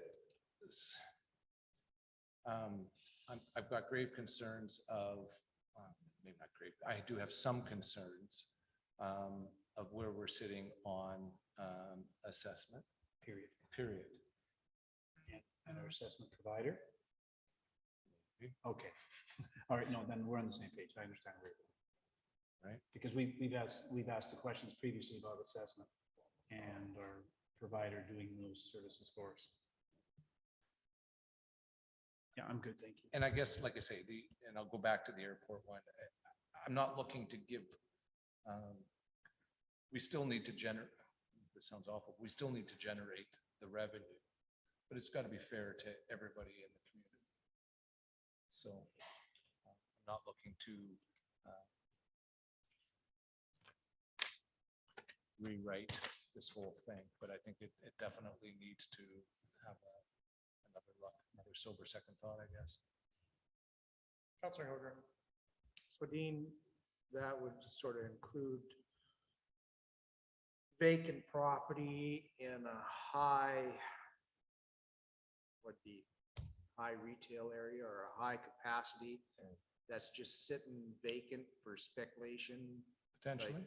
But really that property value should be up there and it's not. Potentially. That's what you want to review. Okay. Thank you. Councillor Bronco. Yeah, that's going to be a great debate. Vacant lots. Let's say a vacant lot and the guy's been trying to sell it, but can't get a bite on it. It's worth more, so it's a catch-22. But on the airport, if those hangars are under corporation's name, then I think they should be charged corporation. I'm not wanting today to debate. No, that's what I'm saying. It's going to be a I'm good just debate. want information, Yeah. and then from there, then we can have that discussion as far as I'm concerned of where this goes.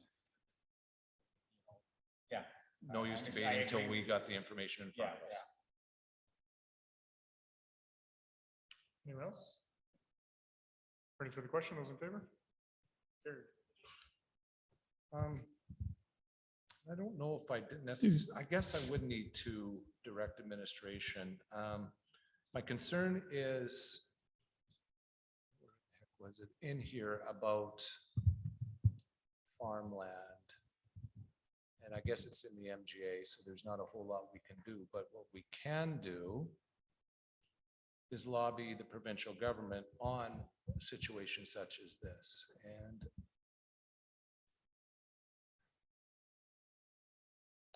how do I tell? Can you help me?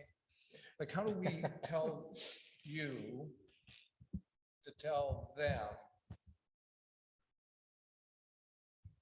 that it's crazy that somebody would pay $300 in tax on a seemingly fairly valuable piece of property? Through the chair to Councillor Billingsley, I think direct administration to develop a lobbying strategy for municipal affairs to address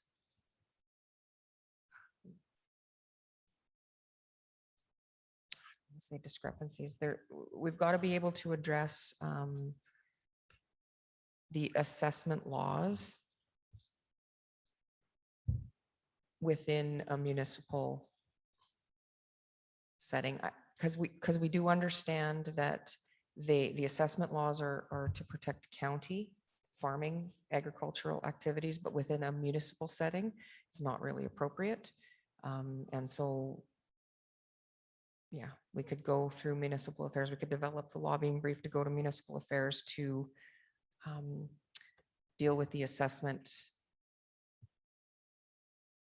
laws, because it's, yeah, Alan's shaking his head. It's the assessment piece is the one that's broken that won't allow us to tax it properly. Yeah. And how many properties would we have that would fall under that? Got a few. Through the mayor, to the rest of council, I believe there's 9 of them. But I can find out for you. I'm just, I mean, if it was 1, then I don't know that we need to spend our time to resolve that. If there's 9, then maybe. There's at least, there's 9 of them that are mixed zone, and 5 of them, I believe, are industrial zone. The other 4 are residentially zoned. It's the industrial zone ones that are the concern, in the sense that you have the way that it works, if you read it, is they only get the first 3 acres are assessed at farm. The remaining, let's assume it's a 20-acre parcel. The next 17 acres are assessed at industrial, but you can only tax them at the farm rate. You can't tax them at the industrial rate. So you're losing that double taxation on that assessment kind of deal. And to do that incentivized, you have to go 5 times, the maximum you can do is 5 times. So there's more money, there's a little bit of money left on the table to incentivize those property owners to develop.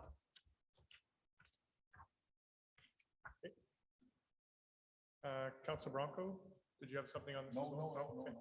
Councilor Nielsen? If this is something we feel strongly about, this is a resolution. Not this year. Resolutions have been closed. Yeah. Next year for sure.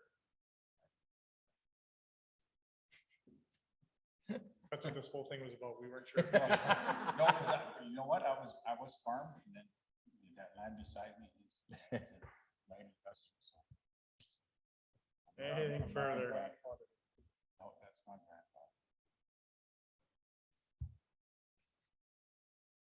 Ready for the question? Those in favor? Carried.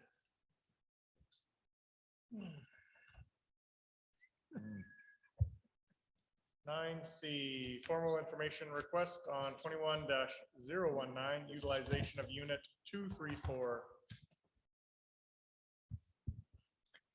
Through your worship and members of council, back at the July 19th regular council meeting, Councillor Billingsley had requested some additional information to come back to council today regarding the utilization of the hydrovac unit.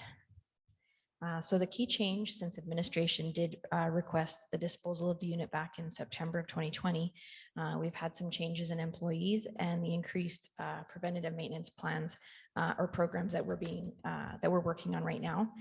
With those staffing changes and the increased maintenance programs that we're going to implement, which include catch basin cleaning, wastewater and storm main power flushing, as well as the hydrovac use for underground repair and maintenance work. This will result in an annual increase from the current about 200 hours a year to closer to 900 hours per year. This would also reduce the amount of times we would have to contract out work, which would be less expensive for the city because we could complete those tasks in-house. Once the municipally controlled corporation is functioning, this unit would also be transferred to that corporation. The city could still contract out that piece of equipment for any required work.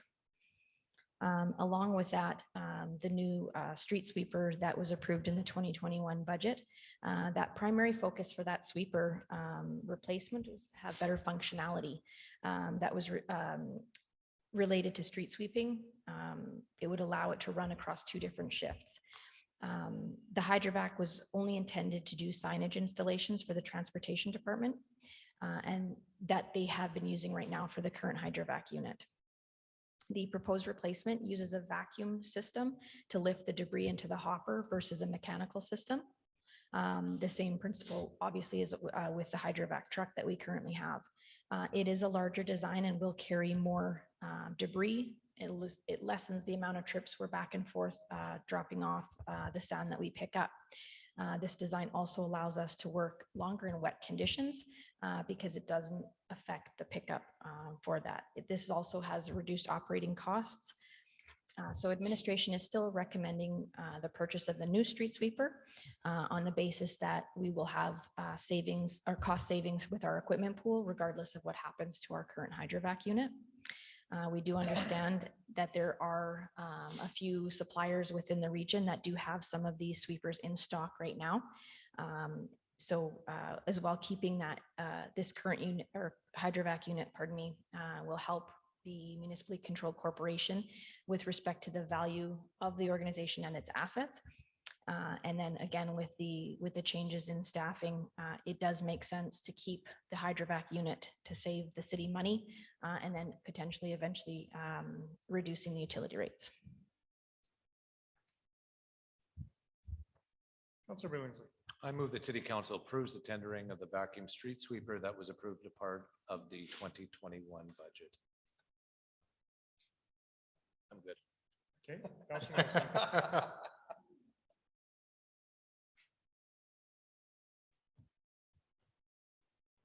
So I guess my question is related to some of the information that's been provided. So currently, we use unit 234, about 190 hours a week. Homes to be used about 900 hours. That's an increase of 700 hours per year, or about equivalent of 80 more work days. Mike. Sorry. So this is about 80 more work days. So the extra work, or this amount of increase in hours, must have been contracted out previously.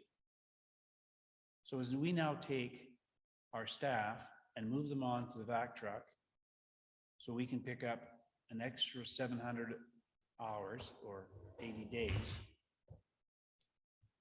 our staff are obviously coming off of 700 hours of doing something else for the city to operate the vac truck, which that used to be contracted out. So I'm having trouble understanding how shifting 700 hours of man hours, I can understand how it saves money on the not contracting stuff out. But what happens to the 700 hours worth of work that our staff were doing before that they won't be doing now because they've been moved over to the back truck? Through the chair to Councillor Nielsen. So a little bit of backstory on this. When the hydrovac was termed by the utilities department as our ambulance, it was our emergency vehicle to deal with breaks.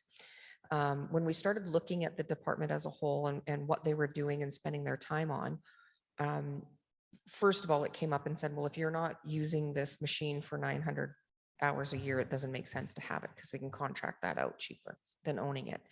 But the other piece we looked at was, what are you doing every day and how are you spending your time? And one of the things we realized was that they had a staff member. This is just one example of some of the efficiencies that we found when we went through and did the review. They had one staff member that was going to every single hydrant in the city every month and checking on them. And industry standard is you check in the fall and you check in the spring. And unless the fire department tells you otherwise, you assume everything is okay. And so we've gone in and found a bunch of efficiencies with what they were doing and said, you need to be focused on preventative maintenance, not looking at hydrants. That doesn't provide value for our community. So as they were going through, and like Kathy said, with some of the new staff that we've recently brought on, they've started to go through and say, we don't need the focus here. We need the focus over here. And if we are going to keep this unit, where our time is much better spent there, in the long run, it's going to help reduce utility rates.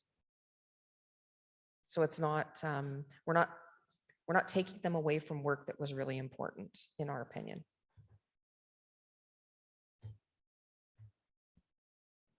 Thank you. But we knew we were doing this work beforehand, right? Like before this was brought to council to be considered to sell. If we knew we were doing the CCTV work beforehand, why is it now the reason we should keep it, and why wasn't it the reason then? Through the chair to all of council. Again, this comes down to some of the staffing changes that we've had. We've had a lot of turnover in this department, and there's been different philosophies as we go through. And I probably should have pushed a little bit harder when we were first looking at what we were going to do. So we've had a department that wants to do a bunch of other things that are industry standard in other areas, such as digs, their own digs, instead of contracting them out. And then we had a leader of the group that said, no, we can't do that. We need to set the foundation, and then we can rebuild this department. And eventually, years down the road, we could use a piece of equipment like a hydrovac. And so that's when we came forward and said, okay, we need to get rid of this. Then we had a different philosophy come in with the staffing change, saying, no, I can get them there. I can get the staff to where we need them. And so we were struggling internally with what direction the department was going. But I think from a pure business perspective, as we're standing up the municipally controlled corporation, to what extent Aquaterra has a hand in that or not, we are going to have the ability to utilize that equipment better, and we are going to have access to resources that we know can get us where we need to go. And so from a business perspective, turning over the fleet equipment, including the hydrovac, increases the asset value of that organization. And it's a smart move to make with the MCC running everything, because they will have the ability to do those things that we're not doing, or that we're planning to do, or that we've been talking about for years. It's been a bit of a back and forth for sure, but I mean, if we continue to sell it, and then the municipally controlled corporation needs access to the hydrovac, they're going to contract it out. If they're doing proper preventative maintenance, like we should have been the whole time, they would need more hours of a hydrovac unit. So it's going to cost more to contract that out than to have it ourselves. The rate we were doing it at, with that 70 to 190 hours a year, it was cheaper to contract it out. Yeah, no question. Yeah. So then, how then does council ensure that the reason if we keep the unit, that you're doing what it's doing, what we are keeping it for? So then if we move to accept it as information, defeat this motion, move to accept it as information, and then have a subsequent motion saying a report back in a year saying what has that unit done to earn its keep? Why do we still have it a year later? So- I feel like we set things up a lot for the what ifs and the maybes.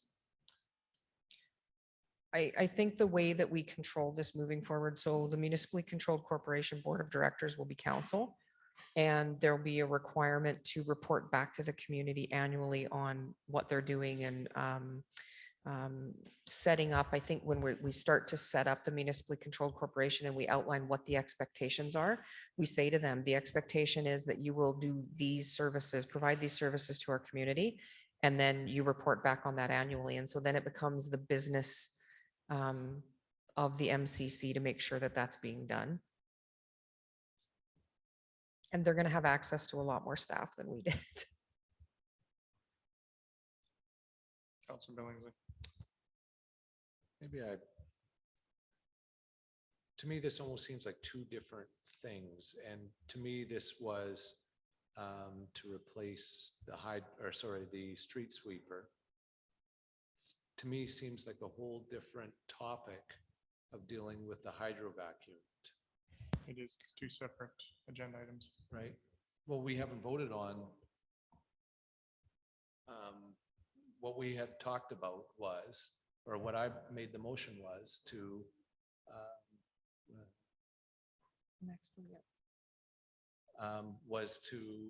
accept or to move that, approve the tendering of the street vacuum. That was it. Oh, sorry, I heard. So, and so now we've moved on and it's just like, wait a second. No, that was, I didn't hear you right. When you said that, move on with the tendering, I had heard move on with the sale of the hydrovac. Okay, good, 'cause Because I'm that was the agenda item we're on. So I thought you switched what the intended motion was, because it was to accept as information. I heard you wanted to sell it for whatever reason, and then we were talking about that. We're not on the street sweeper, we're on the hydrovac, and that was the motion was to accept as information. Just because we were the ones that made this a little bit different. So at the last council meeting, the discussion came where we delayed the purchase of the street sweeper because of the hydrovac unit. So council didn't want to make one decision without the other. So that's why we combined both pieces in the FIR.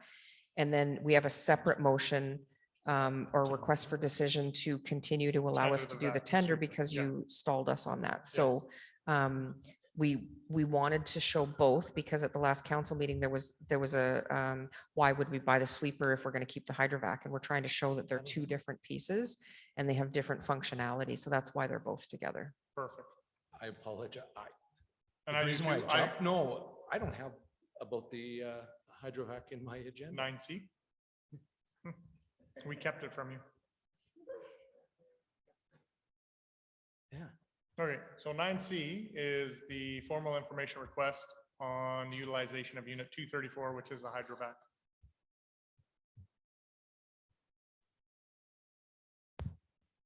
So again, that was just information based on the last council meeting, just answering those questions related to why the link between why would we buy a sweeper if we're going to keep the hydrovac, and what we're trying to point out in here is that they are two different functionalities. And so this is just the information piece. And then item 9D is requesting council to allow us to buy the street sweeper.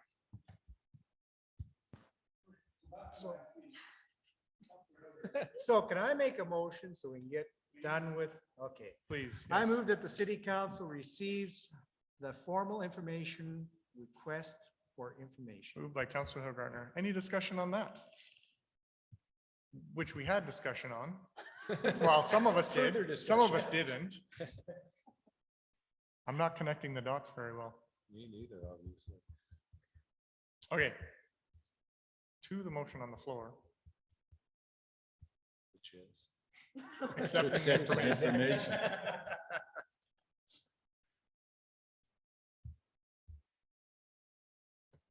Ready for the question? Those in favor? Carried. Subsequent, Please. I would like to make a motion. I would like to move that administration provide council with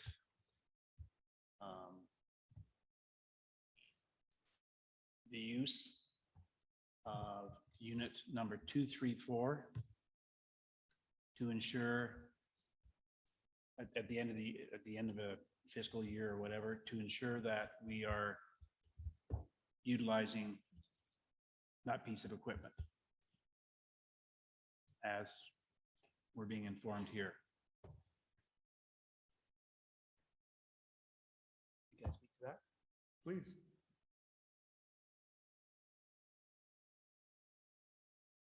We have on occasion gone out and piloted certain activities only to find out at the end of the term, we hadn't kept any data on how that pilot benefited or didn't benefit the city. And I'm being informed here that we can make use of this machine up to 900 hours. And I would like some assurances that if we're keeping the machine, based on the information we're given, that we actually achieve that outcome. Because if we don't achieve the outcome, then we're contracting the work out anyway.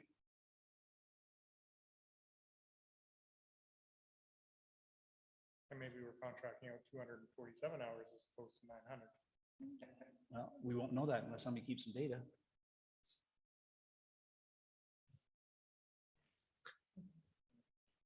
Moved by Councillor Nielsen. Any discussion? Councillor Bronco. So how do you propose to do that? If we, I understand the vacuum trucks there, but let's say we don't have no CC cocks, what they call curb cocks, CCs. If they are damaged or anything, if we don't damage pieces of structure, infrastructure system, that machine can be used, so we can never get the 700. You understand? Then that evidence will tell us at the end of the year to sell the damn thing. But the point being is we're being told we have good reason to keep it. We can put it to use. And I'm saying, okay, but show me at the end of the year that we've accomplished what we said we were going to go out and accomplish. Collect some data and convince me that this council didn't make a mistake by not disposing of this unit. It's called accountability. I'm being sold a particular action and I'm buying the argument, but I want some evidence that we're hitting the mark. I don't think we ask for enough evidence sometimes to hit the mark. And if you don't like it, you don't have to vote for it. Anything else? Ready for the question? Those in favor? He likes it. Carried. Okay. 9D, Mr. Billingsley. Well, I'm going to move that city council approves the tendering of the vacuum sweeper that was approved as part of the 2021 budget. Moved by Councillor Billingsley. Any discussion? Just like Councillor Bronco. Thank you, Tyler. So they said that we have some of these vacuum sweepers in stock. Does that mean we're getting a demo or we're getting a brand new one? Or if there's availability, we'll be getting these equipment before, let's say for the lease September, October, not for, because at first we were told by the end of December. So, and that was one of our concerns. So if we're going to buy something, let's use it for fall. Through your worship to Councillor Bronco. So if or when we do tender this, if that is what is approved today, then the tender can go out probably either tomorrow or Thursday with a closing date of about 2 weeks from now. So then we would be able to award, and if they do have them in stock, we should be able to get them very quickly. Thank you. Anything else? Ready for the question? Those in favor? Carried. 9E, airport governance structure. Thank you, Your Worship, and through to members of council. So the purpose of this report today is to update council on the feedback that we did receive from the stakeholder engagement that was conducted back in June, and to request council to direct administration to maintain status quo of the airport governance until the airport master plan is completed. The Have Your Say Wetaskiwin Community Engagement Site was open for about 3.5 weeks. And in attachment 1, you will see this survey summary results. So basically, there was, I guess, mixed responses for some of the questions based upon the governance structure. So there was about 40% for a nonprofit airport authority, about 25% for status quo. For an airport steering committee, about 19%, and then some other ones, or that it didn't matter. But our position is that we would like to complete that airport master plan in accordance with council's strategic plan to look at opportunities to increase revenue generation at the airport. So basically to further develop the airport and making it a economic and tourism driver for the city.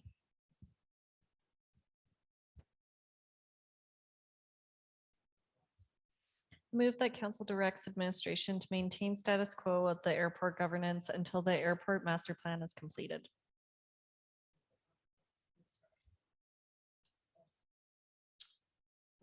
Through the chair to Kathy. So does this mean our paperwork will be kept up to date? Like we're still responsible for all the, what do you call it? Certification. Certification.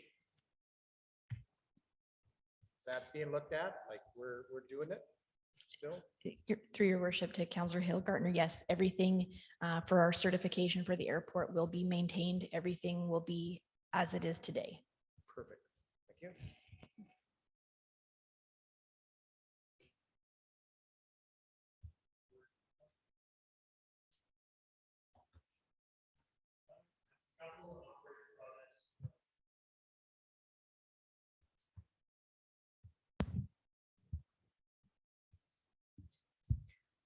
Thank you, Mr. Mayor and Council. Last council meeting, we administration had updated. Huh? Should I keep going? Okay. Okay. At the last council meeting, administration had updated council on all of the approved operating and capital projects. There were several discussions about delayed projects, but council had requested more information on some of them. Rightfully so, we acknowledge that we should have brought some of these things forward. So administration went back and regrouped and looked at the notes that were taken from the last council meeting.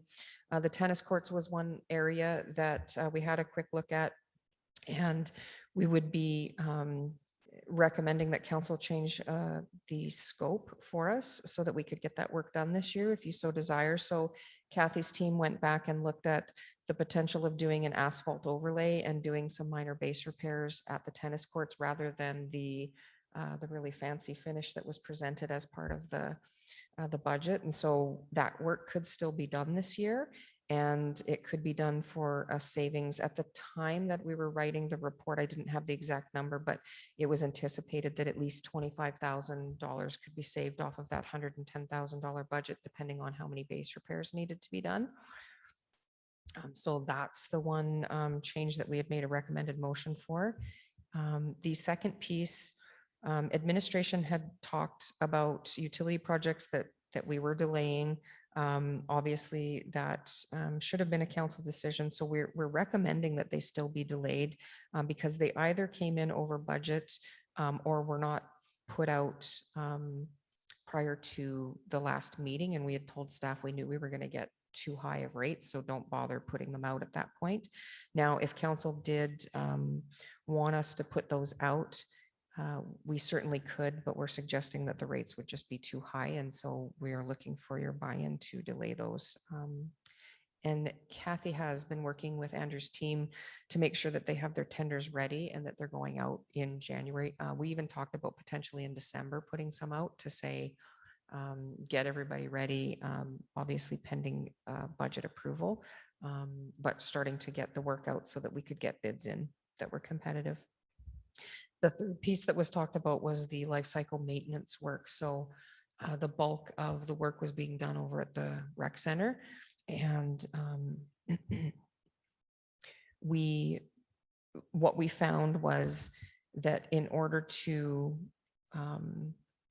get both of the ice plants done this year, it would have interrupted our operations. And so one of the things that we kind of talked about lessons learned with this one is in situations like that, maybe what we need to do is come forward to council and say, we want to buy the equipment this year, and then we will do the construction next year. Because what we found was when we put the work out there or talked to our consultant, they said the equipment's going to be delayed. So you're looking at, I think it was like 16 weeks for the delivery of the equipment.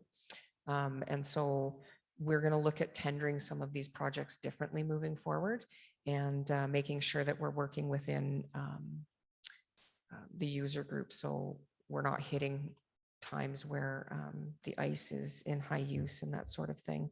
There's still work progressing this year. It's just the entire project won't be completed this year. And we're gonna, we can buy the equipment this year. It's gonna be phased in for the installation.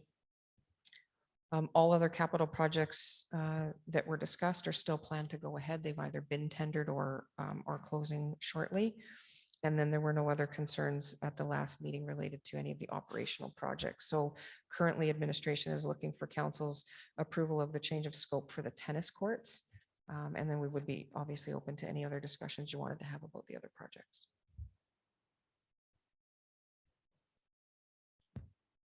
Thank you. I'd like to make a motion that council directs administration to retender the tennis court project with the same scope in January for work to be completed in the spring of 2022. I'd like to speak to that motion. Thank you.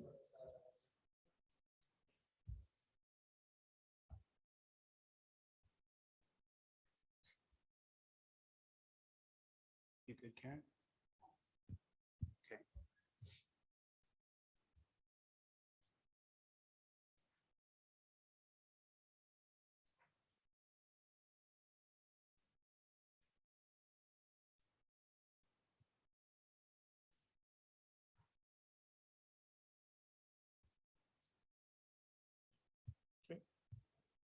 Thank you. If my memory serves me correctly, we put this into the budget and we looked at three proposals. One was asphalting the tennis courts. One was a high-end semi-pro finish, and then there was the mid-grade finish. This council, given that there's been virtually no work done on that tennis court, and now we've got a number of seniors who play pickleball on the same surface, decided to go specifically, we didn't want to go to the least expensive asphalt finish, nor did we have a interest in overspending. So we settled on the mid-grade. Even if we put the tender out now for asphalting, I'm not sure that the surface would be ready for anybody to be playing pickleball in end of August or early September before the snow flies. So I'm not sure that getting it done this year becomes this critical a matter. We have one opportunity right now to put our tennis courts and pickleball courts into a good position moving forward. We took that approach when we first approved this item, and I would like to maintain that direction on this project. Thank you.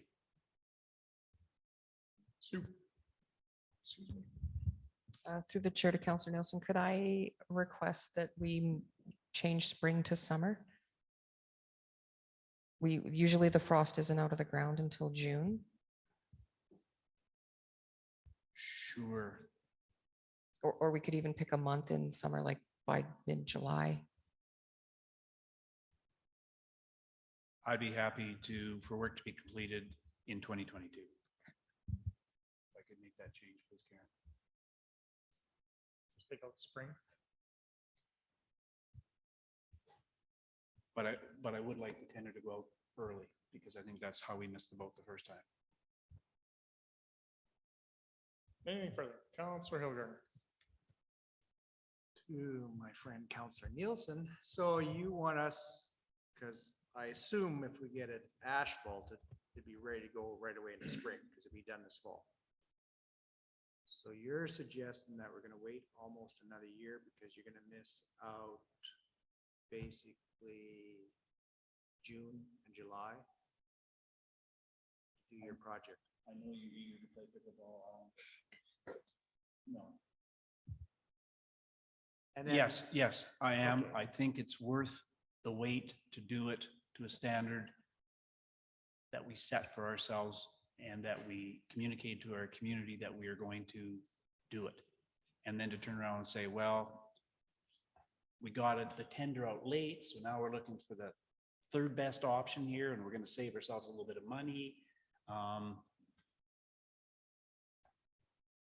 Yeah.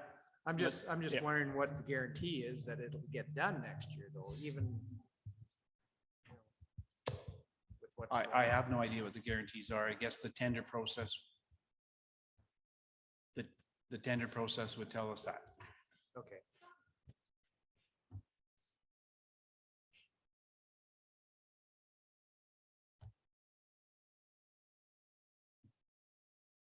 You're good? I'm good. All right. Councillor Bronco. Thank you, Tyler. Wayne, I wish you would say summer 2022, not by 2022, because that's pretty. Then by all means, make a friendly amendment. It doesn't matter. No, because if you say 222, we can go back into September or October as long as we get it done. But if we go, say, end of June, I'm hearing end of June is frost is not out of the ground. So, I mean, I have to defer to some expertise that I don't have. I would like it done sooner than later in 2022. I guess if we have snow on the ground in July, we're probably not going to do it. Yeah, I'm being facetious, but I would like to think that if we can get a tender out early and get a response back from somebody, administration has set the timelines for it to be done as expediently as possible so it can be used. so we could say completed by July the 31st. I'd have to defer to administration. Through the chair to Councillor Nelson, I believe we can put because we can put that right into the tender to say that they need to, we put it out early. They need, what that does is it makes sure that they schedule us first. And I mean, at that point, if they come back and say, well, we're going to be an extra week or two, we would come back to council and let you know that. Sure. Whatever they said, Karen, in terms of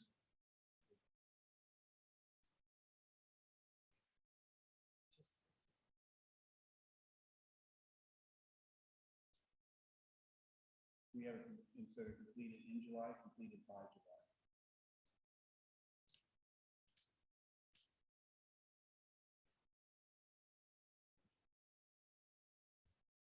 Moved and amended by Councillor Nielsen. Anything further?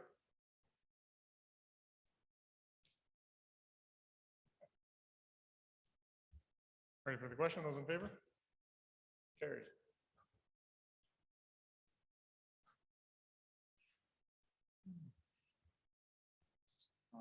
So there's no other motions required for any of these other items then? May I ask a question? The only concern I have is in relation to the administration recommends that the utility projects that came in over budget be combined with the 2022 projects. My concern is how do we ensure that when we combine these 2021 utility projects with 2022 utility projects, that we have the expertise and manpower to manage these projects effectively? We're theoretically, I guess, in some ways, doubling the workload for supervision of these projects, and they're big projects. And we've had some other big projects that haven't gone as successfully as we hoped that they would. And I worry about biting off more than we've been able to demonstrate that we can chew. Through the chair to Councillor Nielsen. This one was, it's a little bit open-ended right now too, because if we stand the MCC up and they take over all of our utilities, which is our plan, they will actually be the ones tendering all of this. We're getting direction right now because we had approved money. And we tendered them, they came in over budget, and so we're just suggesting that they be included. I think part of what we will do when we set out the expectation for the MCC, similar to what we're doing with our staff right now, is get them to go through and prioritize, and then say, what can you do as part of your municipally controlled corporation, so that they're not taking on more than they can handle either. And again, that council has a lot to say about where that company goes and what they're doing. And so we'll make sure that those processes and those prioritizations have been vetted, and that they have staff available to manage those projects.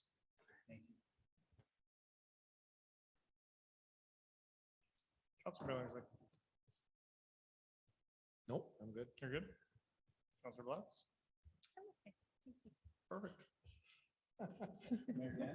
Okay. I'm fine.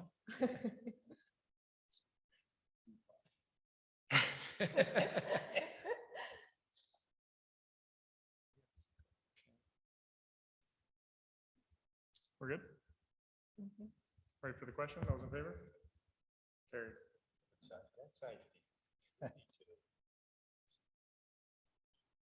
And the question of the rest of it, we were good? Oh, entertain a motion. In camera. Councillor Blatz, those in favor? Carried. 3-minute break, 5-minute break.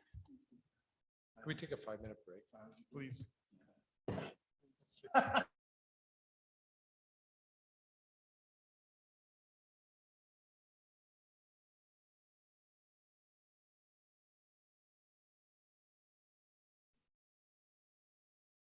Okay, so I'll entertain a motion to come out of camera. Councillor Nielsen, those in favor? Need a motion to extend the meeting? I would so move. Moved by Councillor Blatz. Any discussion? Ready for the question? Those in favor? Carried. Opposed. Need a motion to go in camera. Councillor Hillgartner. Those in favor? Carried.